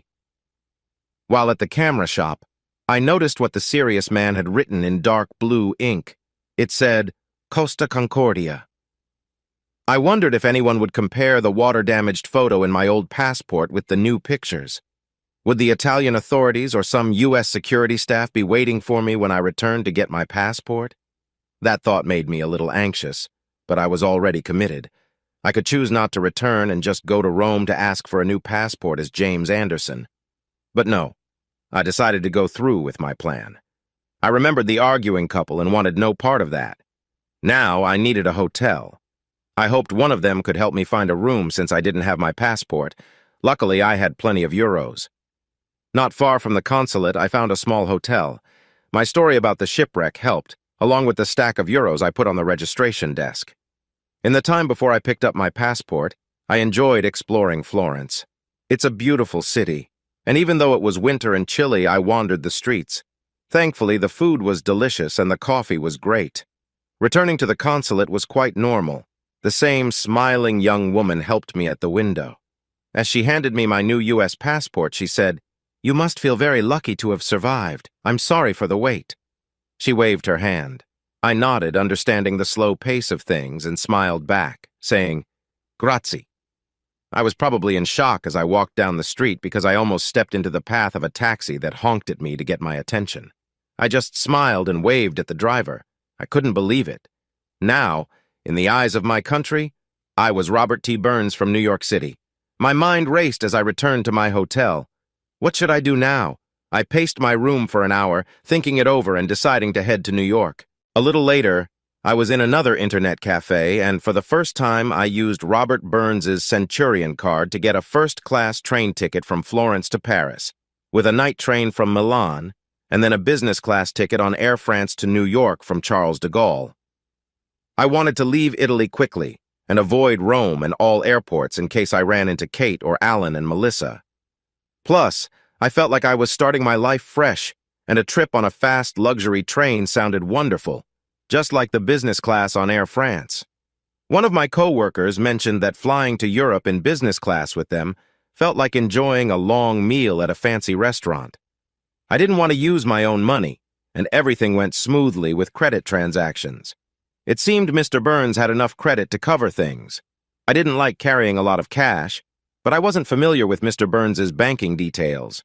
I thought about opening an account at a bank in Florence, but that could take time and make things messy. So, I decided to take my chances at U.S. Customs in New York and say I was carrying less than $10,000 in cash if anyone asked. My travels were calm, mostly because I was treated very well. To my surprise, Mr. Burns's special credit card even got me an upgrade to first class on the Air France flight. The Europeans really know how to travel, especially for those who can afford the upgrades. The train ride through Italy and France in winter was beautiful, especially in the mountains, though I often felt a bit lonely since I had no one to share it with. Kate would have enjoyed this trip, but sadly, that was not meant to be. On the overnight train from Milan, I lay in my compartment, listening to the sounds of the train and thought about Cecilia. Did she mean what she said about me visiting the Castello? Suddenly, I started to worry. What was the name of that place? It was a castle in Tuscany, near a town that started with an R. I knew there were many castles in Italy, probably many in Tuscany. I got out of my cozy bed and jotted down everything I remembered from our conversation in the ambulance on a notepad. I recalled she mentioned something like Castello Mountain and that the nearby town began with R. I promised myself that as soon as I arrived in Paris, I would buy a map and try to find her castle. I wondered if it was a real castle or just a town with that name. She had said, "Come to the castle and ask for her," but that could apply to any town or castle. I climbed back into bed feeling hopeful about finding Cecilia again, but soon doubts began to creep in. Was she just being polite when she invited me to visit? I didn't see any signs that she was married, but with her beauty and intelligence, surely there would be others interested in her. I fell asleep determined to see her again. Why? I didn't know. I found her attractive, that was clear, and our meeting was special, but there was something deeper. Could she play a part in my new life as Robert Burns? Maybe it was true what they say. If you save someone's life, you feel a responsibility for them afterward. "Burns, I don't see any package for you," she said kindly. I nodded, trying not to show my disappointment. "No problem. Thanks for checking." I stepped back, thinking about what to do next. The concierge looked like she couldn't help me further, and I didn't want to push the matter. Taking a moment, I decided to enjoy the beauty of the lobby. The tall ceilings and nice decorations hinted at a life I was starting to accept. I walked over to a seating area, where some guests talked quietly while others focused on their phones or laptops. After a short wait, I thought about calling a friend for advice, someone who knew this lifestyle better than I did. As I took out my phone, I noticed the busy city outside through the big glass doors. New York buzzed with energy, and despite my earlier worries, I felt a spark of excitement inside me. While I waited for my friend to pick up, I thought about my recent move and what it could mean for my future. Adjusting to this new life would be tough, but I felt ready for whatever came my way. With fresh determination, I took a deep breath, prepared to embrace all the chances this lively city had to offer. "Burns, there's no record of a package," my friend said. I was hoping she would ask someone else about my unit number. How was I going to find out where Burns lived? It always seemed to be the little things that tested my luck. At that moment, I heard a woman's voice from my left. "Well, if it isn't the quiet Mr. Burns! The mystery of the 20th floor!" I turned and saw a tall, striking woman who looked to be in her late 30s or early 40s. Her age was hard to tell, but she was captivating. She had flaming red hair and wore a dark skirt over high-heeled boots with a dark jacket over a blue blouse. Her voice had a slight southern accent, which I guessed was from Dallas.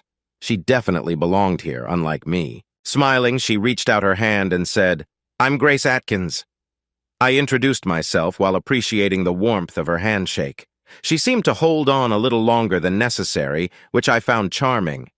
As I looked at her, I noticed her bright blue eyes twinkling with amusement. This was a confident person with a good sense of humor, and Miss Atkins was certainly attractive. "I'm very happy to meet a neighbor, Mrs. Atkins. I can't believe we haven't met before," I said, pretending to be surprised. "Please, just call me Grace. And right now, there's no Mr. Atkins." She looked at me with a playful stare. "Maybe you'd like to chat about dinner plans?" I laughed and felt eager to know Grace Atkins better. "Just call me Robert," I replied. "Not Bob," she joked. I shook my head.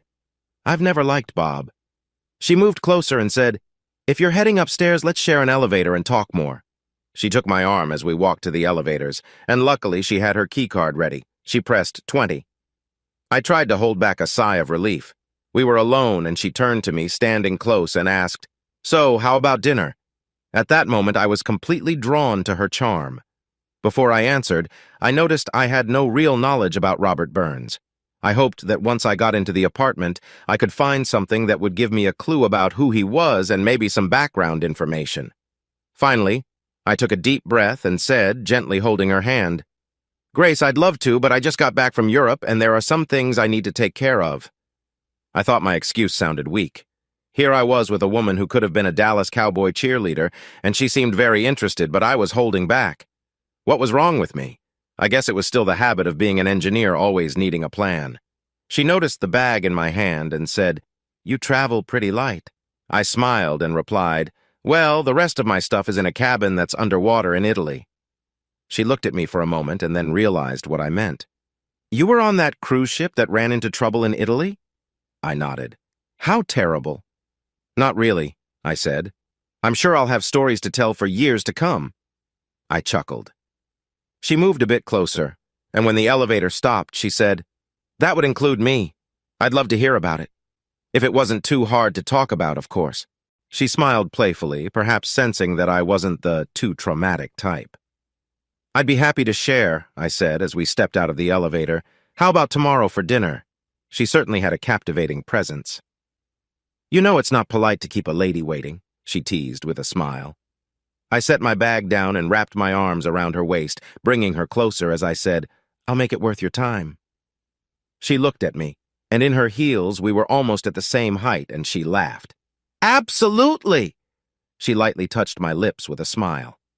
"Just something to think about," she said as we stepped apart. 6 o'clock at my place for drinks, and then I'll let you take me somewhere fun. Unless we get sidetracked, of course." With that charming smile, she turned and walked away, and I stood there, captivated.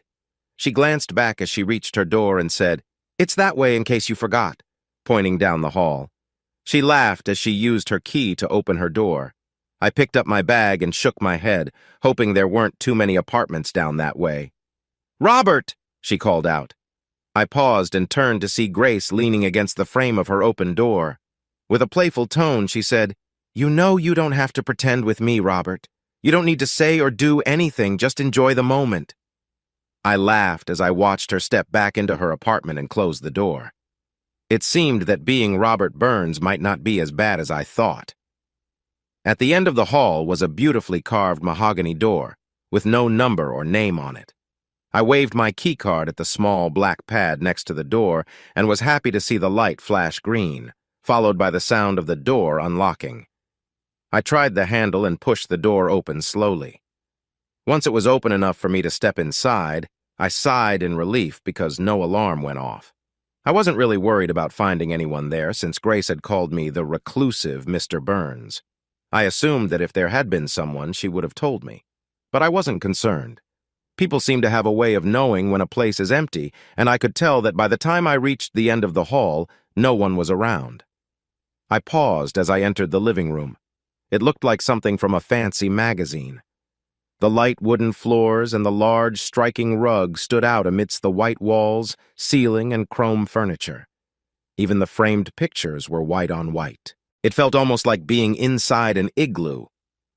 I walked over to the big windows and admired the view below. The Trump Park is at the southern edge of Central Park, and the park looked splendid beneath the soft winter sun, even though many trees still looked bare. It was amazing. I couldn't help but wonder how much a place like this would cost and who could afford it.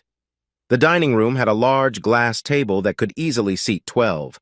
It was simple, with chairs that looked like leather and chrome director's chairs, very minimalist. The kitchen was also all white, with every appliance matching.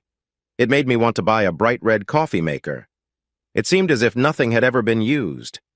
I explored the master bedroom, which had more character, with shaker furniture, a colorful hand-stitched quilt on the big bed, and a cozy matching chair. The walk-in closet was enormous, filled with enough clothes for several people.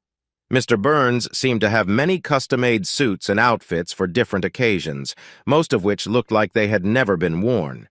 There were also 3 other bedrooms, each with its own bathroom and all furnished in the same shaker style.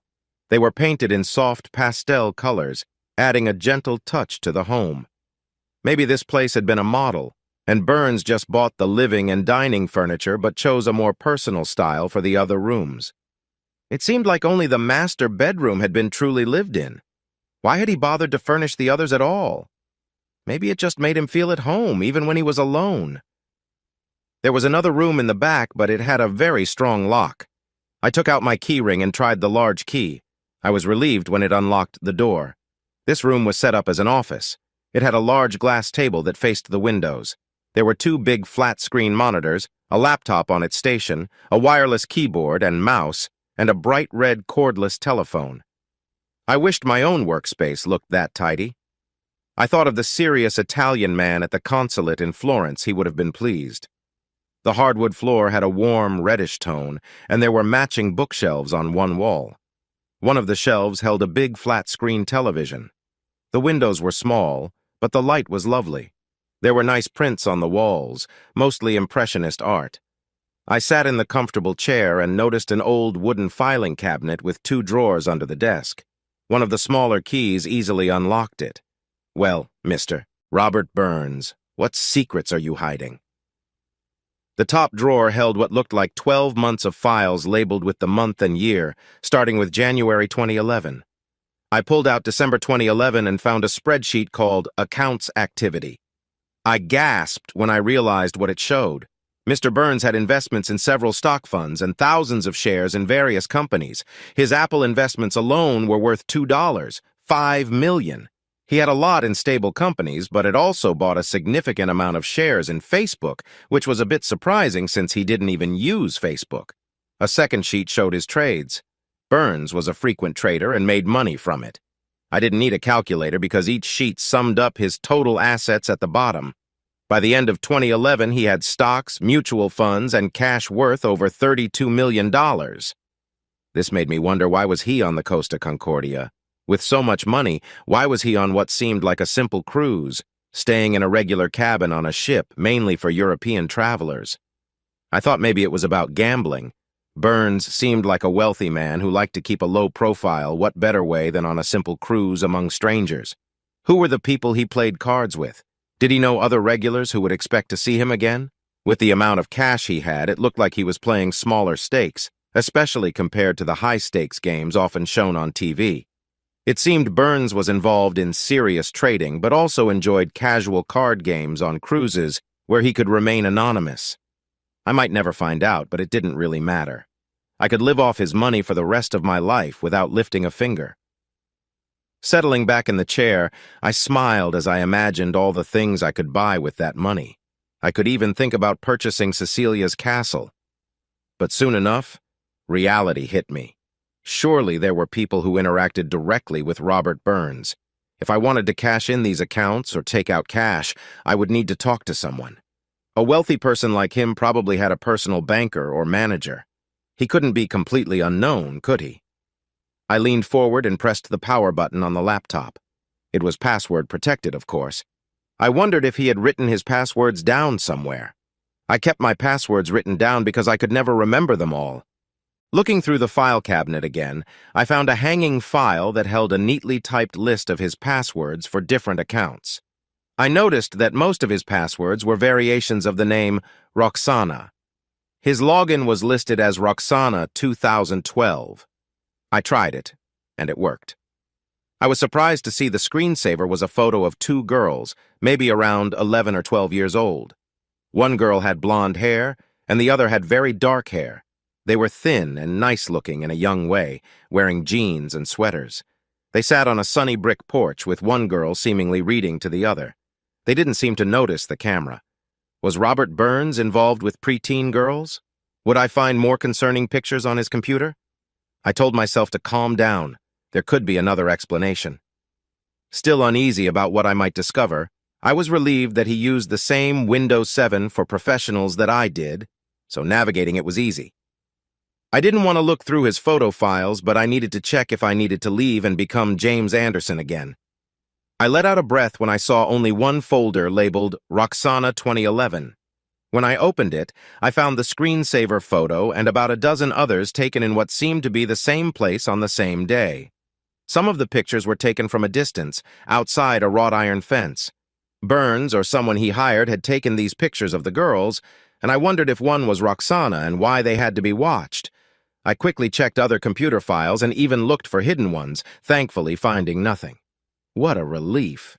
I leaned back again and said aloud, "Sorry, old man, but these days you can't be too cautious. I just wish you'd tell me who these girls are and why you care." My stomach growled, and I decided to shut everything down. The sun was almost gone, and I had seen enough for the day, but I still needed to find something to eat. I didn't know the local rules about takeout and didn't want to ask anyone. It was chilly, and snow was on the way, and I was tired from traveling and dealing with emotions. I wasn't sure I would find anything in the clean kitchen, but I thought I would check. The pantry was full, and I found pasta and a jar of sauce. I cooked the pasta and warmed up the sauce, enjoying some pickled veggies on the side. Overall, it made for a decent dinner. The kitchen had a wine fridge that kept red and white wine separate. I picked a nice red to go with my meal and sat at the kitchen counter on a surprisingly comfortable bar stool that matched the modern style of the place. After dinner, I had a look at Burns's well-stocked bar, which was a shiny cabinet that was as bland as the rest of the furniture. Finally, I sat in the dark living room with a glass of whiskey, thinking about everything that had happened over the past week.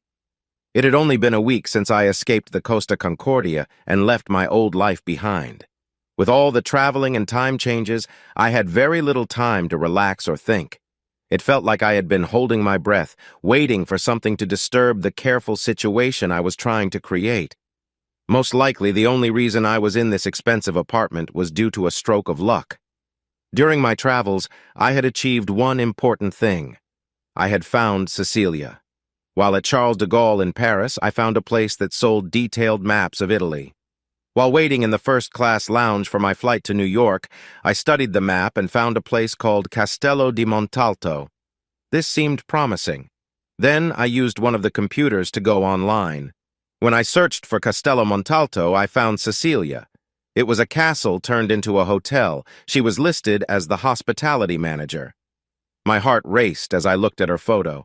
Cecilia was standing on a sunny balcony, her dark hair blowing slightly in the wind, wearing a red sweater and a dark skirt, smiling her warm smile. The background was the green, rolling hills of Tuscany. She looked even more beautiful than I remembered. I thought about reaching out to her, but everything was still too uncertain. For now, I would wait to see what the next few days would bring. I needed to learn more about Robert Burns and check through the rest of the files. I also needed to buy groceries and some new clothes since I had a dinner appointment tomorrow, which made me smile. Even without proof of the earlier affair, was I ready to move on? I had many good reasons to leave home that Thanksgiving night, and when I got the divorce papers from Kate, how did I feel? Sad? Yes. But heartbroken? Not at all. Would her treatment of me have changed if she had not been with someone else? I doubted it. The job and disrespect seemed to come before her new relationship. Her actions may have aggravated me, but they weren't the main issue. Then there were my holiday encounters. What about those? I shared good times with others without thinking of my soon-to-be ex-wife. So the question remained, would 7 days of adventures across the Mediterranean have saved our marriage? That was the question, but it felt irrelevant because of Kate's actions. I sipped my whiskey and watched the snowflakes dance against the city lights, wondering what I was doing. Whatever it was, it felt right. January 21st, 2012. I woke up at 4:30 a.m. thanks to jet lag. Luckily, I had avoided the living room chair and the urge for another drink, so I managed to get to bed by 9 the night before. Even though it was early, I had a good 7 hours of sleep without any dreams or worries. I couldn't bring myself to sleep in Robert Burns' bed, so I chose the bedroom closest to the living room. After a nice shower, I found an incredibly comfy queen bed with a memory foam mattress. The sheets felt fresh. I made a mental note to look for a cleaning service later, wondering if they had met Burns. My last thoughts of the evening were about Cecilia. I got out of bed feeling good, slipped on some fresh socks and underwear from my shopping bags yesterday, and put on a shirt and jeans before heading to the kitchen to find coffee. There was a fancy coffee maker, but it seemed unused. It looked like Burns preferred tea, as there were several canisters. Oh well, I would make do. Fortunately, the electric kettle was quick, and soon I had a pot of tea ready. I made it strong, but it still wasn't coffee. I needed paper to start a list of essentials, and coffee was definitely on it, along with a robe. I figured Burns had one somewhere, but I wasn't planning to wear it. I promised myself to clear out his things as fast as I could without drawing attention. As I stood by the living room windows, I admired the quiet city and Central Park spread out 20 stories below. There was a light dusting of snow, but it shouldn't slow me down on my tasks today. Luckily, it was a winter Saturday, so traffic would be lighter. I filled my cup again and went to the office. I knew I needed to learn more about Robert Burns, so I decided to finish checking the 2-drawer cabinet next to the desk while I was up. I turned on the chrome floor lamp that served as a desk lamp in the dim room and sat in the chair at the desk. The first file in the bottom drawer was labeled Roxana. It was about an inch thick. I took it out and placed it on the glass desk. The first item was an obituary for someone named Marcelina Propaskiev. The photo featured a lovely woman with blonde hair, likely in her 30s. When it comes to obituary photos, it's hard to tell when they were taken. The obituary revealed that Marcelina, or Selena to her friends, lived in Arlington Heights, Illinois, worked at the Polish consulate in Chicago, and passed away after a serious illness. She was just 36 years old. The clipping was from the Chicago Tribune, and someone had written July 2011 in the margin. Notably, it mentioned she was survived by her daughter, Roxana Burns. This explained some of the mystery. But why were they living north of Chicago? Perhaps a divorce was the reason. I set the clipping aside and looked at the next document, a marriage certificate from March 1999. It showed Robert Burns from Chicago married Marcelina Propaskiev from Warsaw, Poland. I wondered how they met. Next, I saw a birth certificate for Roxana Burns, born in August 1999. This meant they might have rushed their marriage. Roxana would now be 12 years old. Following the birth certificate was a dissolution decree from September 2004. It showed Robert now lived in New York State. The decree stated that Robert agreed to give up all custody and visitation rights in return for not paying child support or alimony. Courts usually do not approve such agreements without unusual circumstances, like doubts about paternity. However, there it was. The property settlement was simple too. He kept his belongings and she kept hers. It all felt very sad. Next, I found a big envelope with Robert Burns's name and address on it. Inside was a file filled with documents and photos, which turned out to be a report from a private investigator in Chicago. It seemed quite detailed and included photos from Burns' computer. Before I looked through the report, I decided to address my growling stomach. I put the file back and took it into the kitchen. There was bread in the freezer and some preserves in the pantry, but that didn't seem enough for a cold morning in New York City. So I returned to the office, turned on Burns' computer, and searched for restaurants near Central Park. I found a cafe just a few blocks away, and its website said it opened at 7 a.m. on Saturdays. That was perfect. I walked up Central Park South to Columbus Circle, wishing I had a hat and gloves to stay warm, and then wandered a couple of blocks until I found the cafe. As I stepped inside, the inviting aromas of fresh coffee and bacon filled the air, typical of an American cafe. Not wanting to take up a whole table, I chose one of the stools at the red counter. Even though it was just after 7 on a cold, snowy morning in New York, the diner was buzzing with people. Most of them seemed to be regulars, greeting each other and the two waitresses by name. A young woman wearing snug jeans and a warm sweater put a steaming mug in front of me along with a plastic menu. I guess they didn't have many tea drinkers here. She was tall and slender, in her 20s, with a fresh look about her. Just above her left breast was a name tag that said, Robin. She had the kind of charm I used to admire, tall and graceful, with a healthy appearance. If I were 25 instead of 45, I might have found her quite appealing. I suddenly realized I had been looking at her for too long, and she noticed. I felt my cheeks warm up, but I figured she was used to getting attention. She was very pretty. She smiled and asked, "What would you like to eat?" I grinned and quickly glanced at the menu. 2 soft poached eggs, 2 strips of bacon, and a short stack, I replied, noticing her bright blue eyes. She nodded and wrote down my order as she walked to the kitchen area. I took a sip of my coffee, which was strong and just what I needed to wake up. I placed the private investigator's envelope on the counter and opened the file. The file simply stated that Mr. Robert Burns had hired them to find someone named Roxana, Anna, Burns, and then to see how she was living and report back to him. From the size of the file, it looked like the investigators had done their job well, or maybe they were just trying to increase their charges. I would find out soon enough. As I read through the first few pages, it became clear they were thorough. The report covered a week of initial observations and continued notes over the next couple of weeks. There were many photos, including some that looked to be taken near a school. I was surprised to see her school records all A's, and I wondered how they had gotten them. I was so focused on the details of Roxana's life that I was startled when Robin returned with my breakfast. I moved the file aside to make room for my plates, one holding pancakes and the other for eggs and bacon. On the side was a glass pitcher of warm maple syrup. She refilled my coffee and raised an eyebrow to ask if I needed anything else. I just smiled and shook my head. The classic American breakfast was fantastic. The poached eggs were perfect, and the buttermilk pancakes would have impressed anyone. I finished my meal, reminding myself to add workout clothes to my shopping list for the day. I started a note on the back of the beige envelope.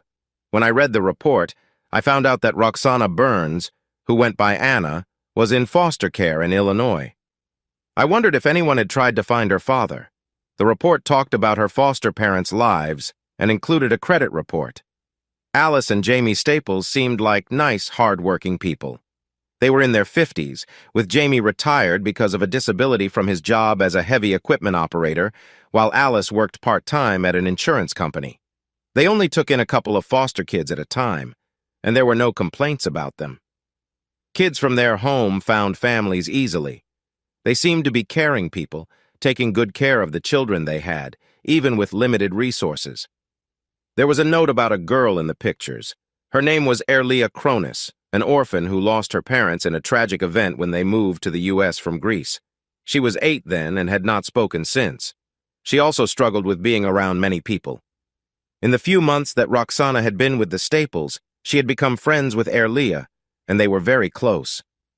Anna had taken on the role of an older sister and tutor for Erlia, who was bright and eager to learn but not considered ready for local schools. I believed that Roxana would find a forever family soon, but would she then be gone from my life? She seemed happy and well-adjusted, which made me worry about her future. And what would happen to Erlia? Roxana was Robert Burns's only heir, and since I now held that identity, I felt responsible for her. She had a right to a significant fortune. Maybe someone else in my position would have overlooked the case and moved on. But I wasn't going to do that. I had the ability to make a difference in her life. I sat with the report, feeling a mix of emotions. I had become a father again. I knew I couldn't leave her in foster care. I checked the report's date, October 1st, 2011. What had Robert Burns done to try to reconnect with his daughter? Had he reached out to the state's Department of Social and Health Services? Had he hired a lawyer? He must have had a reason for trying to find her. I couldn't imagine going on a trip after learning my 12-year-old daughter was in foster care after her mother passed away. Looking through the file, I saw no further actions except for a large bill from the private detectives that was marked as paid. What could he have been thinking?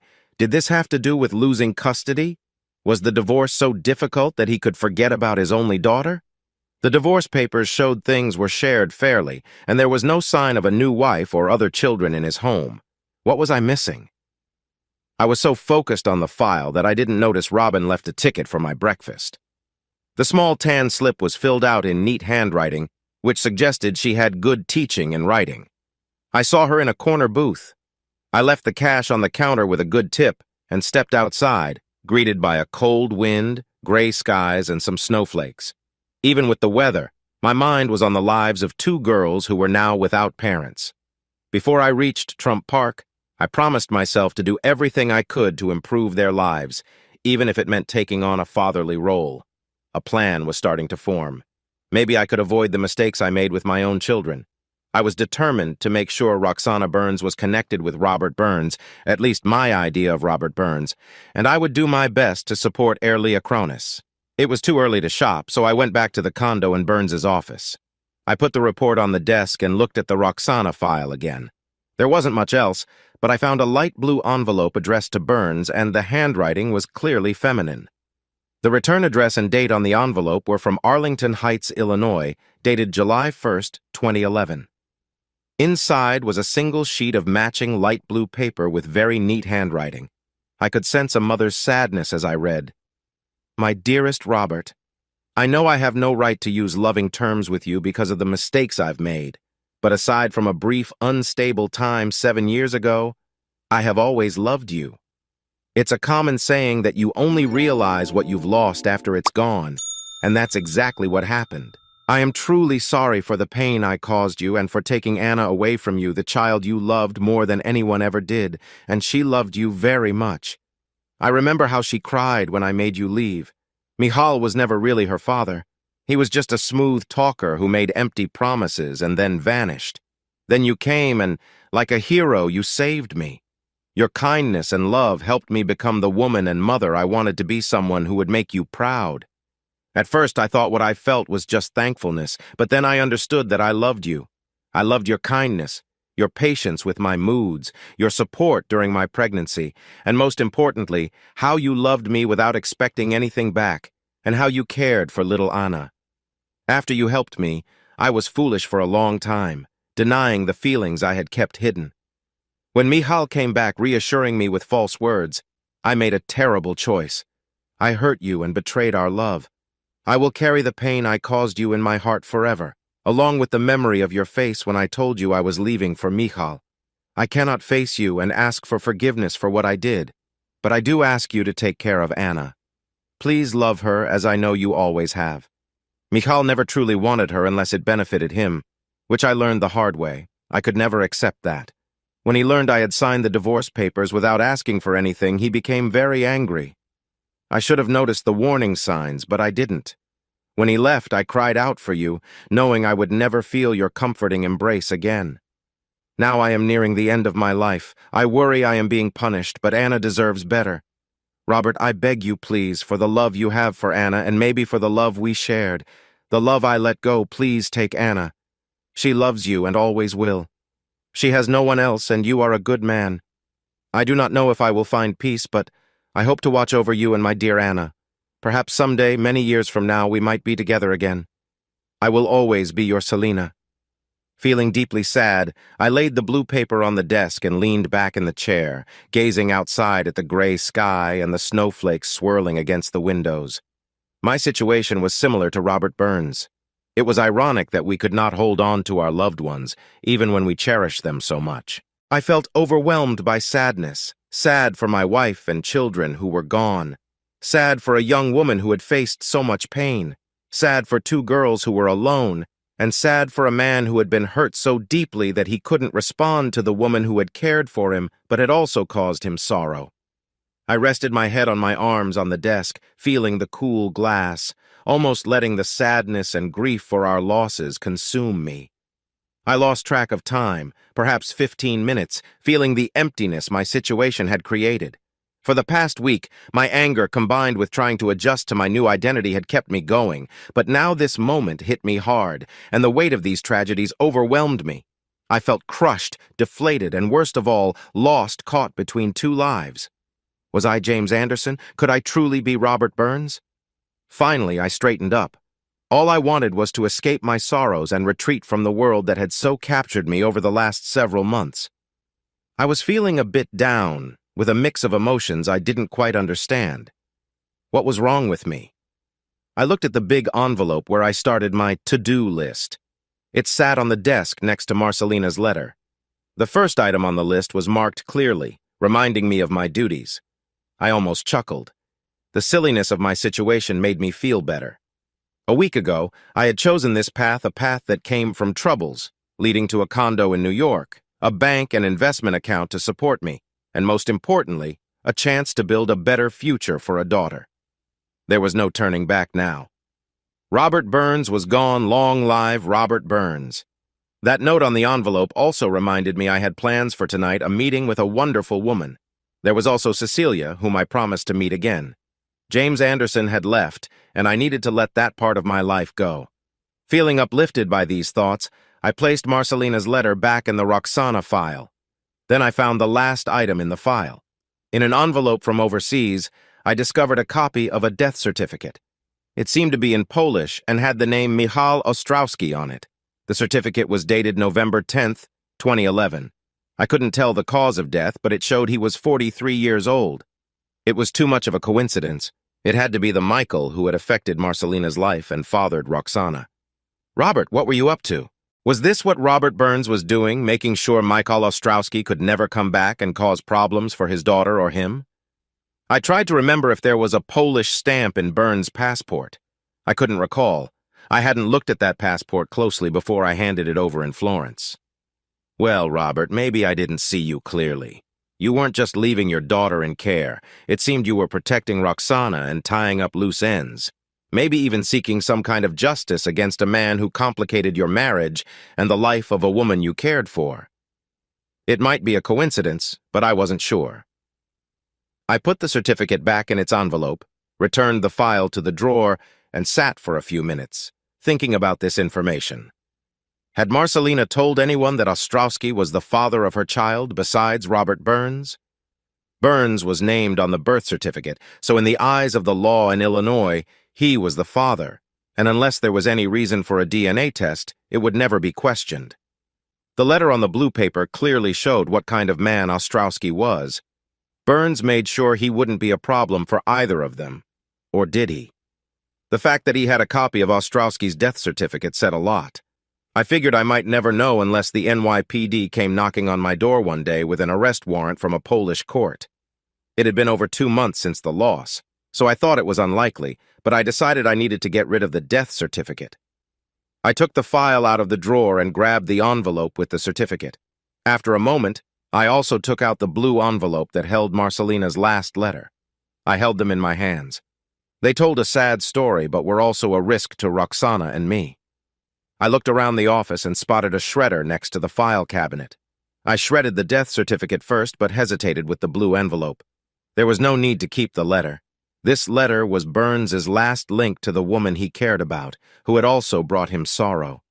I shook my head slowly. I wasn't really Robert Burns, and whatever he had done, he did it to protect our daughter. I needed to stay focused on that. I sent Marcelina's letter into the shredder, cutting off any tie between Roxana and Ostrowski. I returned to my desk and sat, gazing at the gray sky for a while. Finally, I got back to making my list. Burns' credit card was going to be put to good use today. I thought about that and opened his computer to check the latest monthly spreadsheet in a file labeled Expenses.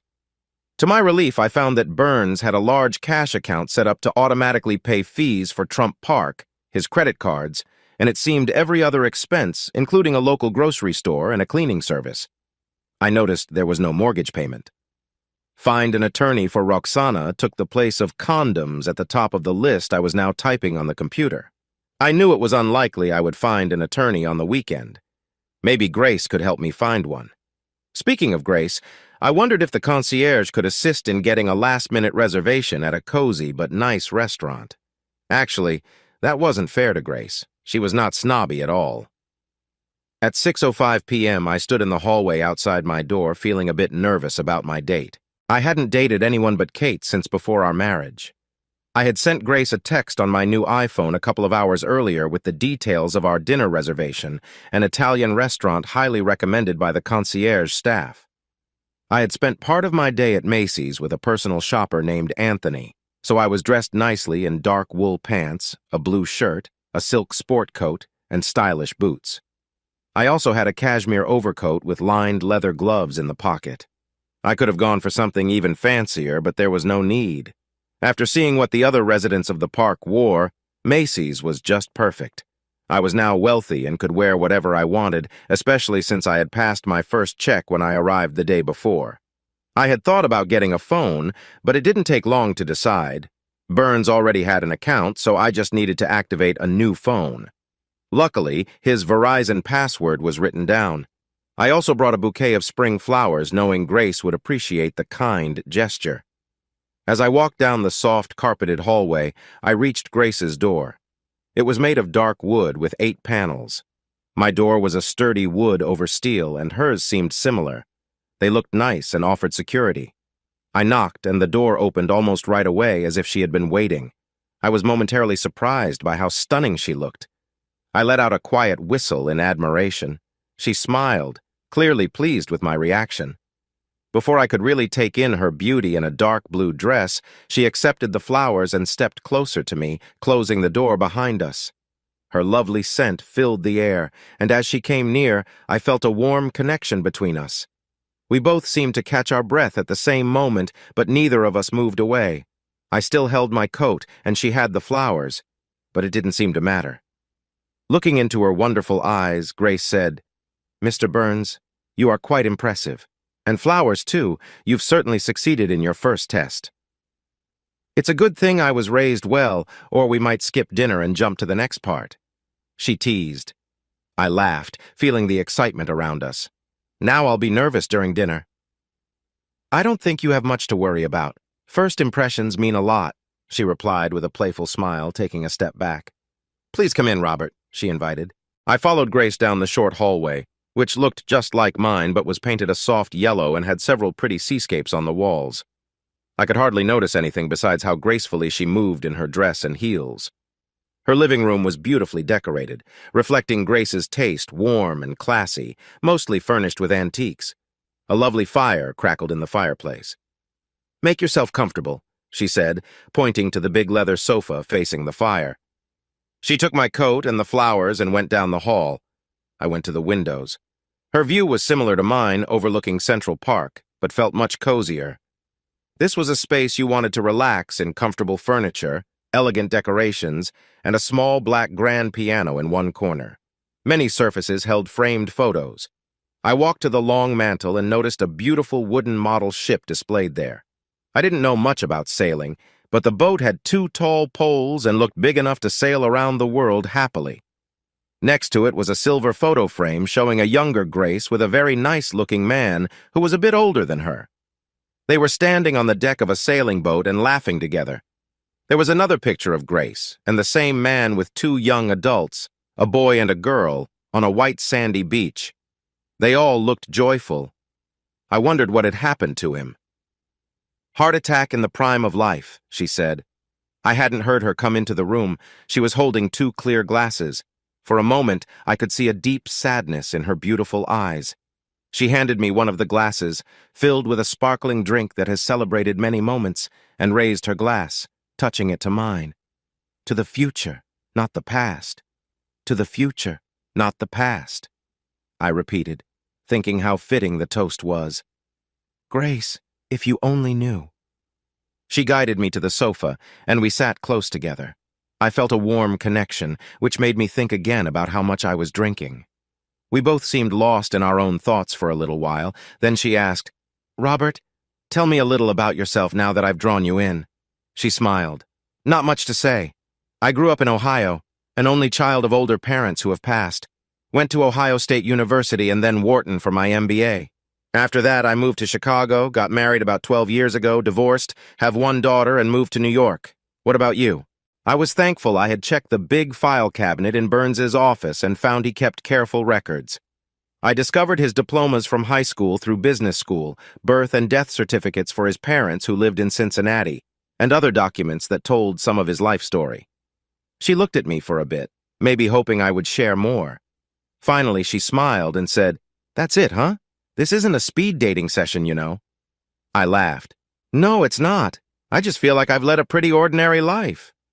"What about that shipwreck? That seems far from ordinary." I sighed theatrically. "Well, if you want to know, I was on a cruise when the captain faced trouble and we had to leave the ship. I made sure everyone got to safety and then helped out as best as I could." She chuckled. "Robert, you are a man of mystery, but I feel you are a one-woman kind of guy." Her expression became serious when she noticed something in my eyes. She gently touched my hand. "She must have hurt you deeply." I didn't know where the lump in my throat came from, but I could only nod. "I'm sorry," she said softly. "It was a long time ago." I decided to leave it at that, and she chose not to ask more. I appreciated her understanding and felt it was time to share some truth about Robert Burns. I'm successful. You could say I'm a day trader. I go on these cruises once a year and enjoy playing card games with the same group of people from Europe. We play for a week. It's something I really look forward to. I don't gamble the rest of the year, except when it comes to the stock market. It's my annual escape from the stress of my job and life in the city. I take cash and have a spending limit. Grace looked at me for a moment, thinking about what I just said. I was worried she might be upset. I felt a wave of relief when she smiled and asked, "No harem?" I shook my head. "No one in trouble?" I hesitated for a bit. "You must tell me," she urged. I was feeling a bit lightheaded from the champagne, so I decided to share a shortened version of the story. "Okay, her name is Cecilia. Her brother was upset when she wasn't at the lifeboats, so I volunteered to look for her. I found her with a hurt ankle. We had to swim to safety. That's really all there was to it." "And was she someone in need of saving?" I smiled. "Yes, she was. Quite a charming Italian lady. And I hope she appreciated your help." "Well, she thanked me before the ambulance arrived." Grace let out a big laugh and said, "Robert, you never fail to surprise me." She set her glass down and leaned closer, sharing a warm moment that took my breath away. I asked, "What was that for?" "Oh, just a gratitude gesture from this lady." It was my turn to smile. "But you're not in trouble." "Oh, yes, I am. And I feel like after dinner you'll have to show me your skills at helping others." And so I did. January 22nd, January 30th. I woke up, feeling the softness of the bed beneath me and the calm morning all around. The room had a light scent of perfume, reminding me of where I was. After a long night, I felt both tired and happy. Grace had been a wonderful companion, kind, engaging, and thoughtful.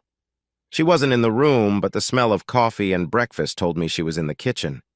My mind drifted back to the night before.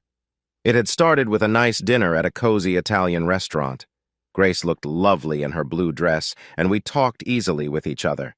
The restaurant was perfect for a private dinner where the service was smooth and everything was set up to let us enjoy our meal without interruption. I remembered the soft candlelight and gentle music more than what we actually ate. The atmosphere, along with Grace's company, made the evening unforgettable. Even before we got to the restaurant, the night felt special. Sitting by the fire, sipping champagne, and enjoying the warmth of the moment had set a nice tone. There was a clear connection between us, and it was obvious we both enjoyed being together. I heard footsteps, and Grace came into the room smiling. She was dressed casually, looking fresh and relaxed. "Breakfast is ready?" she said with a playful smile. I smiled back, grateful for her presence. "Sounds perfect," I replied, sitting up and feeling thankful for this lovely start to the day. The rest of the morning went by peacefully as we enjoyed breakfast and had light conversation. I knew this night would stay with me for a long time, not just because of how charming it was, but for the real connection we had. The young woman from the ship had no idea what she missed. Finally, we went to eat breakfast at the small, round wooden table near the kitchen window. Grace had been thoughtful and made sure to put breakfast in the oven before waking me up. I appreciated how she planned ahead. "Robert, I wish you could come to Dallas with me," she said, sipping her coffee and looking at me with those beautiful eyes. She wore a silk robe, and I found her elegance captivating. Not only was she charming, but she was also a fantastic cook, having prepared a delicious bacon and cheese frittata. The coffee was perfect too, just how I liked it. "It's very tempting, Grace, but I need to help Roxana. I've waited long enough. She belongs with me, and I will do everything I can to bring her back." She gently touched my hand, and I felt warmth from her touch. "I know you do, Robert, but being away from you for 2 weeks, even though we just met, feels too long." I held her hand and replied, "Grace, maybe it won't be that long. We could join you for a few days." Her eyes lit up with joy. "That would be wonderful. Just call me and I'll send the plane. I'd love to meet your daughter." Grace didn't own her own plane, but had a share in a private jet, which allowed her a certain number of flight hours each month. "That's very generous of you. I might take you up on that offer." "You'd better," she said with a smile. Her phone beeped, signaling a message. I watched her gracefully pick it up from the kitchen counter. When she returned to the table, she was looking at the message. "I'm sorry, Robert. I didn't mean to be rude by checking my messages, but I texted my friend David Ryan this morning. He's an attorney in Chicago, and I've known him for years. He owes me some favors." I smiled as she poured the coffee. She blushed a bit. "Not those kinds of favors." She paused as she sat down. "But if I had known he and his wife Carrie had split up, I might have tried to reconnect." She laughed and added, "I do know he's going through a tough divorce right now." Carrie had gotten herself into a difficult situation, which was uncomfortable to think about. "I can see why she'd want to keep him," I said. "He's smart, attractive, and a good lawyer, but he seems a bit traditional and has chosen not to reconcile with her." She was holding back. "It seems there's still time for the audition," Grace said with a smile. I could tell she was joking. "Actually, it's not. For one thing, I would never audition 2 men at once, and I don't think I'm done with you yet." I smiled back warmly. "Besides, he's already seeing a young woman from Ireland," she continued. "Good ones really do go fast," I commented. "Absolutely," she laughed. "He travels between Chicago and a fishing village in Ireland. He used to be part of a big firm in Chicago that's having some trouble right now. He stepped down before things got complicated and is helping the authorities with an investigation into some of the partners involved in wrongdoing. Interestingly, one of those being looked into is his soon-to-be ex-wife's partner. She chuckled as she spoke. I smiled and asked, "In the middle of all this, he will still have time to see me?" Grace held up her phone. "That's what the text is about. He'll be back in Chicago tomorrow and can meet you on Thursday." She glanced at her phone's calendar. "That's the 26th. Does that work for you?" "Thanks, Grace. Thursday is perfect. He must really appreciate you responding to him on a Sunday." We left the cafe and went back to the apartment. Soon, Grace was standing beside me. She looked great in a pencil skirt and fitted sweater, smelling lovely. I reached out to her, but she took a step back. "No, you don't, Robert. I need to catch a flight." She leaned in for a gentle kiss and said, "I'll miss you, Robert. You're an amazing person, and I can't wait to see you and Roxana in Dallas soon." I picked up my clothes from the night before and, still in my robe, walked Grace to the elevator. Just carrying her coat and purse, she gave me a warm goodbye before leaving. I walked down the hall with mixed feelings. Grace was more than I had hoped for, but I wondered if it was too soon and thought about Cecilia, as I had promised to see her again. Meanwhile, I had things to take care of. On Wednesday afternoon, I found myself at the Trump International Hotel, Chicago. The concierge in New York had taken care of everything. As an owner of a condo in Trump Park, I was upgraded to a suite at the Chicago property. The suite was almost as roomy as my condo in New York, and certainly more lavish, with an amazing view of the Chicago River and Lake Michigan. Unfortunately, the weather matched Chicago's winter reputation, cold and snowy. As I gazed at the snowy streets below, I promised myself I'd end up in a place that didn't require a snow shovel. The past few days had been busy as I replaced my New York driver's license, a process I was glad I wouldn't have to do again for a few years, if at all. I met Christine, the painter and decorator chosen by Grace, and took delivery of my new bed. I also donated Robert Burns' clothes and some nearly new furniture to a local charity, which made them happy. Christine was in her mid-30s, tall and slim with dark hair and beautiful eyes. She had a real knack for picking colors. She quickly figured out what I liked and promised to finish the painting before I came back. The furniture would take more time, but I didn't mind when I handed over my credit card. When I checked in at the Trump International Hotel, I found a message from Ryan's assistant confirming our meeting for the next day. I ordered room service for dinner, enjoyed a drink, and then went to bed after calling Grace. She was at her home near Dallas, and our call only brought us closer together. On Thursday afternoon, I found myself in a small office suite in a simple downtown building. I had walked there from the hotel, and the cold January wind felt refreshing as I stretched after my journey. Even flying first class didn't make up for the overall hassle of commercial air travel. The airports around New York could be really inconvenient. Maybe Grace was right about looking into a private plane for future trips. David Ryan was an attractive man, about my age and height. I expected his office to be more luxurious since he had worked with Grace, but that wasn't the case. I should have guessed based on Grace's views of him. He greeted me with a strong handshake and had a friendly yet straightforward manner. I wore a tailored suit that looked nice, as I had brought a couple more with me just in case I needed to appear in court or attend other meetings. "Mr. Ryan, thank you for meeting with me, especially on such short notice." He nodded and invited me to sit down in front of his simple desk before he took a seat himself. He offered me something to drink, but I politely said no.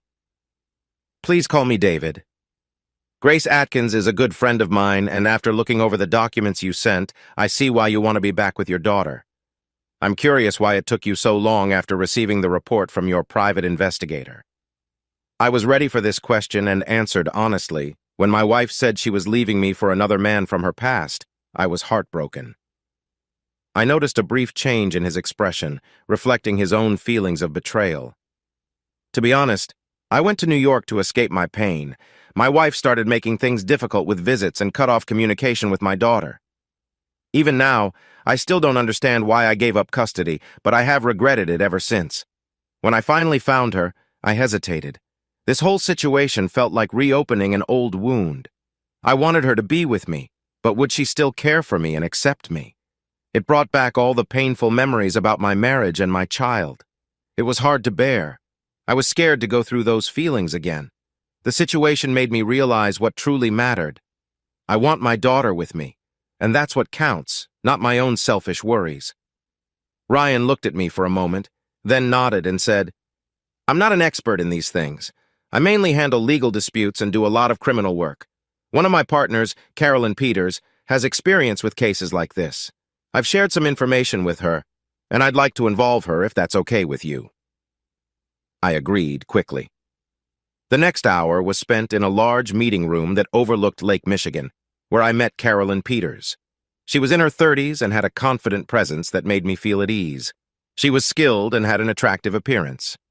I noticed she seemed close to David Ryan, but his heart seemed to be elsewhere. I also learned that this firm was new, just a few weeks old. They were still settling into their small offices. Ryan had left his last job and gone to Ireland last December, but he returned soon after to finish his divorce and to create a place for talented people from his previous firm. He made it clear he didn't want to work himself too hard anymore. He worked part-time and spent the rest of his time managing things in Ireland. I handed Miss Peters an envelope with $7,000 in cash as a retainer and set up a direct payment from my work account for any extra charges. At $700 an hour, I knew the retainer wouldn't last long. Before I left, Miss Peters set up a meeting for the following Monday with Roxana's caseworker. She also asked if I would consider moving to Chicago. "Do you think that's necessary?" I wondered, thinking it over. "Maybe, at least for a little while. Mr. Burns, courts don't like to lose control, especially when it comes to a child. I don't think custody will be an issue, but if you tell the court that you are taking Roxana to New York, that could complicate things for the court and the Department of Children and Family Services." I nodded, thinking about what that meant. I had enough money to move. New York didn't interest me much, except for Grace, of course. I didn't have the skills to keep running the day trading business that Robert Burns had left behind. I wanted to start turning his assets into cash before any market changes happened. "All right, I can move. What comes next?" "Children and Family Services will check your background to make sure you can care for Roxana. They will also look for any criminal records," she said. Then she asked, "Will they find anything?" I shook my head, though I wasn't completely sure. There was nothing stopping the creation of a new passport, and I had come back into the U.S. without any problems. My New York driver's license was recently renewed without a hitch. I believed Robert Burns had a good record. I wondered if they would need to take my fingerprints. James Anderson had no criminal record, so no prints would show I was not who I said I was. However, it could depend on which databases they chose to search. I thought I could count on a busy office to do the least work possible. I looked at Carolyn's glossy, shoulder-length blonde hair as she bent over to write notes. I thought about her background, aside from her clear interest in David Ryan. She blushed a little when she looked up and saw me watching her. Changing the subject, I asked, "What about the other girl, Erlia Cronis?" She frowned slightly while thinking. "That's a different case. She's not your biological child, and your only option is adoption. You would need to move to Chicago for that, and getting married would be necessary too." She added that last part with a little smile. "Are you suggesting that?" I joked lightly. She paused, a response in her eyes, maybe noticing me as more than just a wealthy person in a suit for the first time. "Well, I hardly know you, Mr. Burns, but I am free for dinner tonight." She suddenly covered her mouth, realizing what her words might suggest. It wasn't against the rules, but it could create both personal and work-related issues. I smiled and replied, "Miss Peters, I would be happy to have a dinner meeting with you tonight. I'm sure we have much more to discuss about the case. I found it funny to take the pressure off with the suggestion of a meeting. I'm at the Trump Hotel. Should I send a car or do you want to meet there? I've heard the restaurant is excellent." She seemed a bit flustered. I was surprised. A woman like her must have had plenty of dinner invitations. Finally, she said, "I'll meet you in the lobby at 7. And she did. I received a lot of curious looks as I walked her through the lobby to the elevators and then to the restaurant on the 16th floor. I suppose that's why it's called 16. Under her belted trench coat, she wore a gray lawyer suit with a knee-length skirt and a fitted jacket over a burgundy top, which made her look very polished. We had a great time. Carolyn was a wonderful dinner partner who had a knack for telling jokes and sharing funny stories about judges and lawyers. The meal was delicious, the service was excellent, and the view of the lake at night was amazing. Still, I found myself more interested in the company than the view.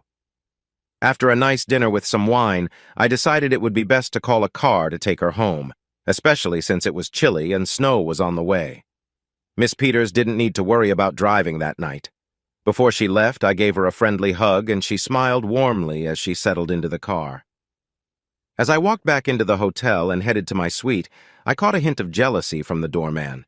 I felt happy about working with Miss Carolyn Peters. The next morning, after a workout at the hotel gym and some time in the pool, I stopped at the concierge to order some flowers for her office. I chose something simple, not extravagant like roses, but nice enough to remind her that spring would come to snowy Chicago eventually. I wanted her to know how much I enjoyed our dinner. She called to thank me, and we arranged to meet for lunch to plan for our meeting with Rose Johnson, Roxana's caseworker. That Saturday night, we had dinner at the Waldorf Astoria, followed by a play at the Goodwin Theater. Carolyn looked lovely in her black dress, which suited her perfectly. After the show, we went for drinks at a nearby place, and I reluctantly sent her home. Our good night was warm and memorable. I wasn't sure what to expect when I caught up with Grace. She was amused and questioned me about my Saturday night. I admitted that I was out with the lawyer handling my case. Grace pulled up a photo from Carolyn's old firm online and exclaimed, "Wow!" I laughed when she asked, "And she's not with you right now?" I told her I had sent Carolyn home. Grace replied, "She doesn't know what she's missing." I spent my Sunday morning reading the paper with a room service breakfast. Although it was very nice, it didn't compare to the breakfasts at my favorite cafe. I probably missed having Robin serve me. I had eaten there 4 times before heading to Chicago and joked that I would stop tipping her if she didn't start calling me Robert, which made her laugh. I didn't learn much about her, other than that she was an aspiring actor from Des Moines, living with 3 other girls. On Sunday afternoon, I took a walk along the chilly lakeshore, bundled up against the cold. The hour I spent in the cold didn't help me sort out my messy thoughts. I felt my James Anderson identity starting to fade away. I wish I could say that our meeting with Rose Johnson on Monday was good, but it wasn't. We went to the Department of Children and Family Services on West Randolph, and right away I could tell Rose didn't like Carolyn. I wasn't far behind in my dislike. Rose was a short, older woman in a brown suit who smelled like cigarettes. She seemed like the type of person you would overlook in a crowd. I was surprised when Carolyn handed over the custody petition and a financial report about me. Clearly, she had done her homework over the weekend.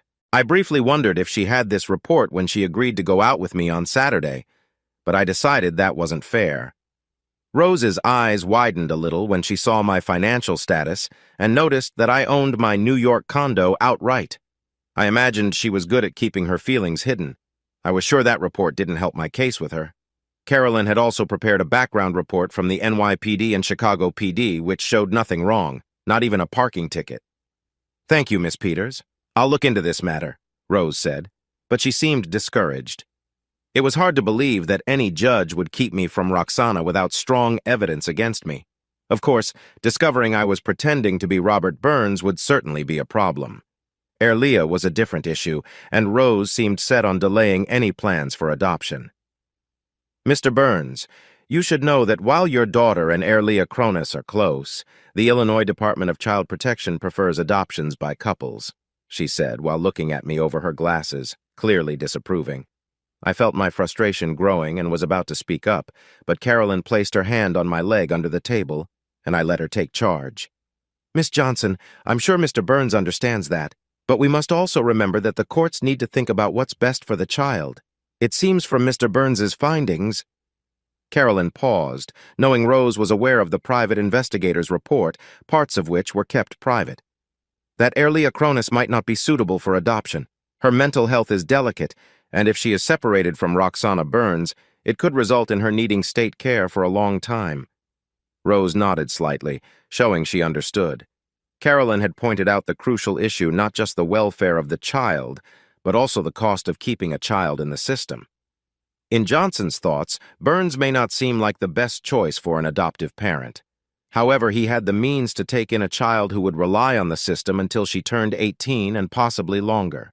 With a serious look, she said, "I'll speak with Mr. Jacobs. He is a lawyer and the child advocate for the county. He will likely represent Erlia during any placement hearing." Carolyn gave my thigh a comforting squeeze, thanking Rose for her help. Her hand on my thigh made me appreciate her dedication as my attorney. I was grateful her hand stayed put, avoiding any awkward moments. Before we left, Rose agreed not to oppose a quick hearing. Carolyn then took a cab to the courthouse while I decided to walk around the snowy Millennium Park.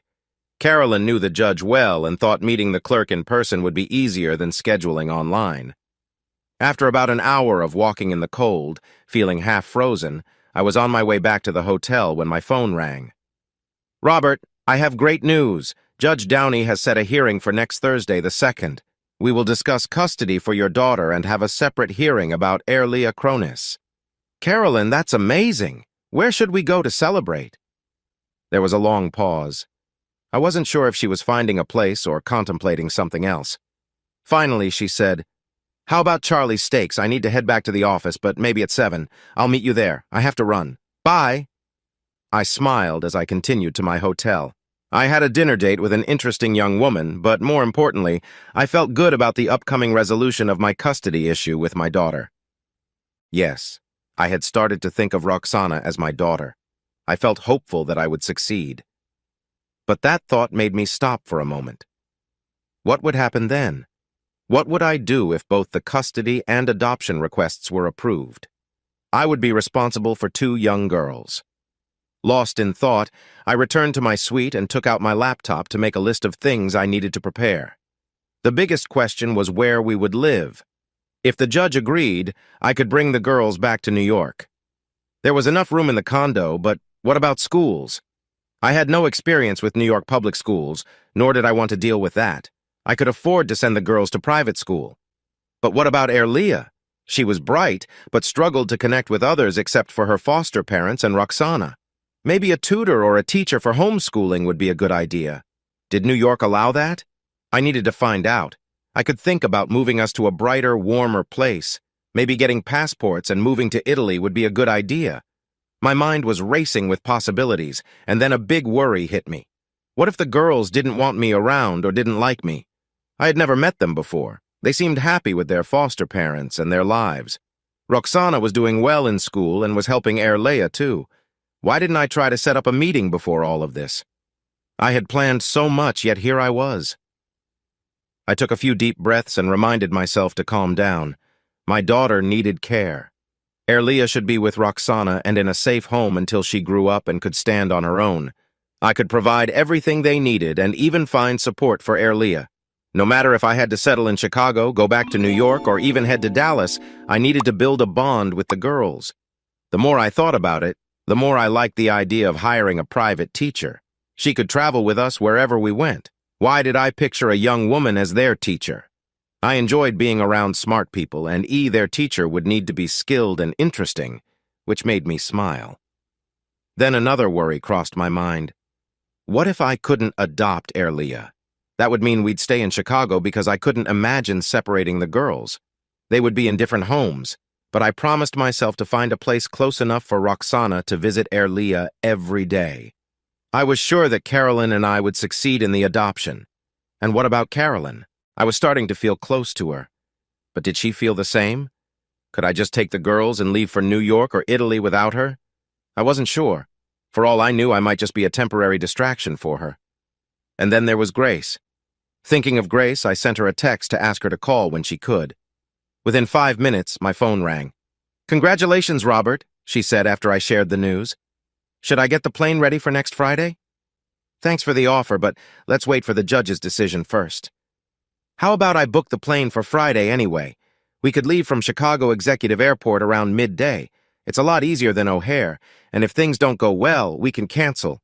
It's easier to cancel than to rush plans at the last minute. Plus, I'm hopeful, and your daughter and her friend need someone who can help them. The judge's choice should be a sure thing." She laughed. I smiled and replied, "Thanks, Grace. I really appreciate your help." "It's no trouble at all, Robert." I have plenty of space in this big house, and it would be nice to have children around again. Plus, I know you'll make it worth my time. This time I laughed with her, promising I would try my best. Speaking of trying your best, have you gotten close to that skilled young lawyer yet? Grace! Robert, you are quite charming, and I don't see how she can resist you. I didn't understand either, Grace.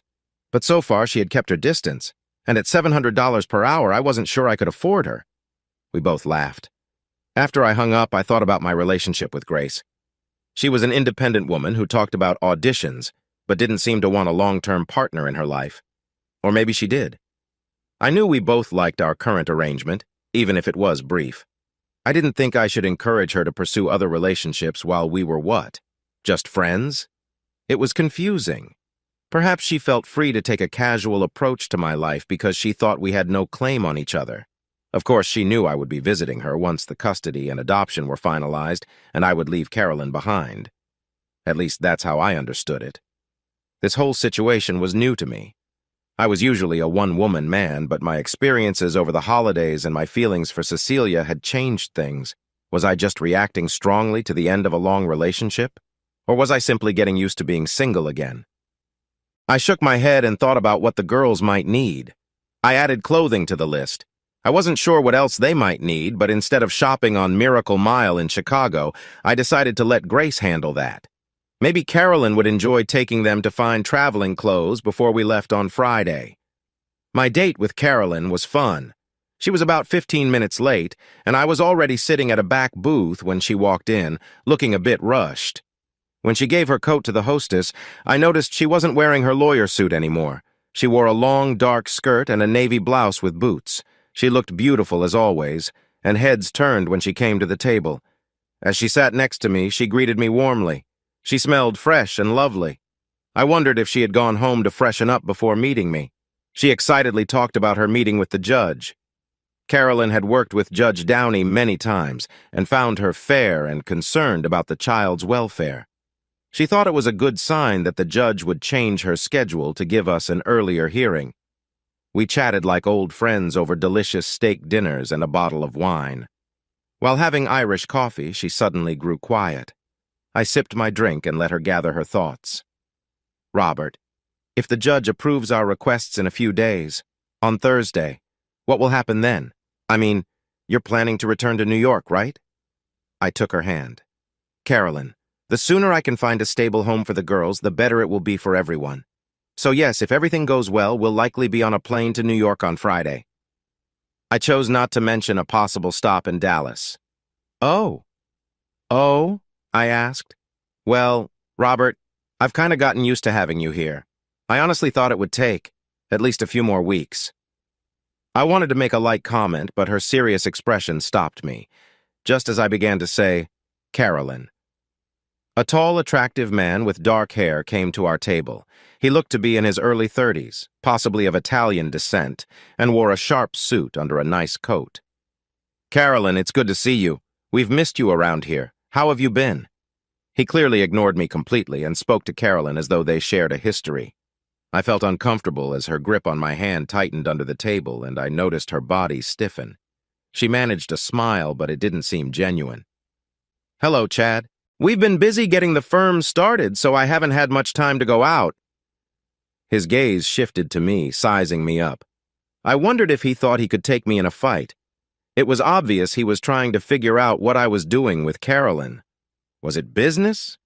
We certainly didn't look like we had just come from work. Carolyn was dressed more for a social occasion, and I was in a casual blue shirt and a sport coat. He dismissed me and turned back to Carolyn. We should meet up one evening so you can tell me what it's like working for the famous David Ryan. Maybe I should consider joining, but I doubt I could handle the pay cut. He laughed, while Carolyn held my hand even tighter. Still ignoring me and smiling in a way that made me uneasy, he said, Call me. Maybe I can send some work your way. Then he walked off toward the far side of the restaurant. That wasn't pleasant, she said softly, clearly upset. I took her other hand in mine and turned to her. Well, that was awkward. A friend of yours? Hardly, she replied sharply. I released one hand to get a handkerchief and offered it to her. She dabbed her eyes, calming down a little. We were never friends. He He took advantage of me, then moved on. I'm sorry, I said kindly. That's all right, it was a long time ago, I was just someone he used. When David invited me to join his new company, I quickly accepted. Just to get away from him? I asked with a small smile. She smiled back a little. The main reason was to keep working with David, but it was a bonus that Chad and his friends wouldn't be around. He's feeling pretty sure of himself right now, but I know his company, my old one, is facing some tough times. With David leaving and some partners dealing with problems, they'll all be hunting for jobs soon. Mr. Chatsworth Ellington III will definitely have to cut back on his salary. She looked happier as she said that. I held her hands again and asked, So now you feel a bit more careful? She met my gaze with her beautiful green eyes and nodded. I smiled at her and said, You know that seems unfair to all those other guys out there who would love to be in my shoes right now. That made her smile again, and she took a sip of her Irish coffee. I'm really glad you're here with me, she said. It was my turn to smile, and I said, So it's just about your career for you, and the rest can wait. Her smile faded. I had my chance years ago and let it pass. I pulled out my handkerchief. Oh? She took another sip, and I thought she wouldn't reply. Finally, she said, My older brother's best friend, Michael. My brother and I are just 14 months apart in age, so he was always a grade ahead, and Michael was always around. He had an older sister, and his parents were divorced, so he spent a lot of time at our place. We became really close friends over the years. We never went past some light fun together, but we could talk about anything. Then he went to college at Stanford, and I became a cheerleader. Suddenly, I was popular and didn't have time to write back to his letters and emails. He couldn't come home much since money was tight, so we slowly grew distant. Actually, I grew distant. Then I went to the University of Virginia. It felt like one day I woke up and we weren't anything anymore. I didn't realize it at the time, but after a couple of years in college, I saw how immature many people were, especially when it came to relationships. By then, I was too embarrassed to reach out to him. Do you know what happened to Michael? Carolyn nodded and said, He went to Stanford for medical school and ended up with both an MD and a PhD. He's very smart and now does research at the University of Chicago Cancer Center. Have you been keeping track of him? Carolyn shook her head and said, My brother keeps mentioning him. I wish he wouldn't. Do you have your iPad with you? She nodded, looking confused. Can I use it? Still unsure, she took it from her bag and handed it to me. What's Michael's last name? Kensworth. Why? I went to the University of Chicago Cancer Center website and typed in Michael's name. The photo showed a good-looking man with short, sandy hair and light green scrubs. He was in a hospital room holding the hand of a small girl with dark hair. The caption said that Dr. Kensworth was an important researcher studying childhood cancers. He's a nice guy, and he seems to care about kids, I said with a smile. Why not reach out to him? I couldn't do that, she replied. Why? Is he married? She shook her head. No. Then what's stopping you? I just wouldn't know what to say. Why not try, Hello, Michael, it's Carolyn. Can I buy you a coffee? She didn't react like I hoped. Her head dropped, and she pulled out her handkerchief. What if he doesn't like me? Do you still care about him? Carolyn nodded. I'm sure your brother has his cell number, so you can call Michael tomorrow. Carolyn looked at me. I knew I might be risking my chance to get closer to her tonight, but I liked her, and helping her seemed important. And no texting or emailing, you have to call, I added. Finally, Carolyn smiled and nodded. Okay, I'll do it. Promise? Yes. I checked my watch and realized it was past 10. You'll have a busy day tomorrow, so we should end this. I smiled, hoping she understood we would part ways tonight. She pulled me close and quietly asked, What if he doesn't want me? I looked into her sparkling eyes and replied softly, I hope that isn't the case. But for you, I'll make an exception. She hugged me again and laughed. It was nice to see her happy. We stepped out of the restaurant into a snowy night in Chicago, our breath visible in the cold air. A black Audi A8 arrived. Carolyn had called for a ride while I handled the check. A big man with short hair, maybe in his 50s, got out of the car. He wore a dark suit under a long coat. He reminded me of an actor, but was slightly bigger. He moved quickly around the car with an umbrella and opened the back door for Carolyn. Good evening, she said. Very nice to see you, Miss Peters, he replied with an accent that suggested he was from a part of the former Soviet Union. He was bareheaded and held the umbrella with a focused look. His eyes were always moving, like someone who was alert and ready. He seemed like a former soldier. The only thing off was that the top buttons of his coat were undone. It took me a moment to realize there might be something hidden under his arm. I felt assured that Carolyn would get home safely. She leaned closer and said, "Thank you, Robert, for everything." She looked a little sad, offering a gentle smile before getting into the car. I stood on the sidewalk and watched as the black car vanished into the snowy night. Hey, listeners of Temptress Cheating Tales! If you enjoyed hearing this story and want to stay in the loop with our latest content, don't forget to hit that subscribe button and turn on notifications. You won't want to miss what's coming next. Thanks for tuning in and see you in the next wonderful story.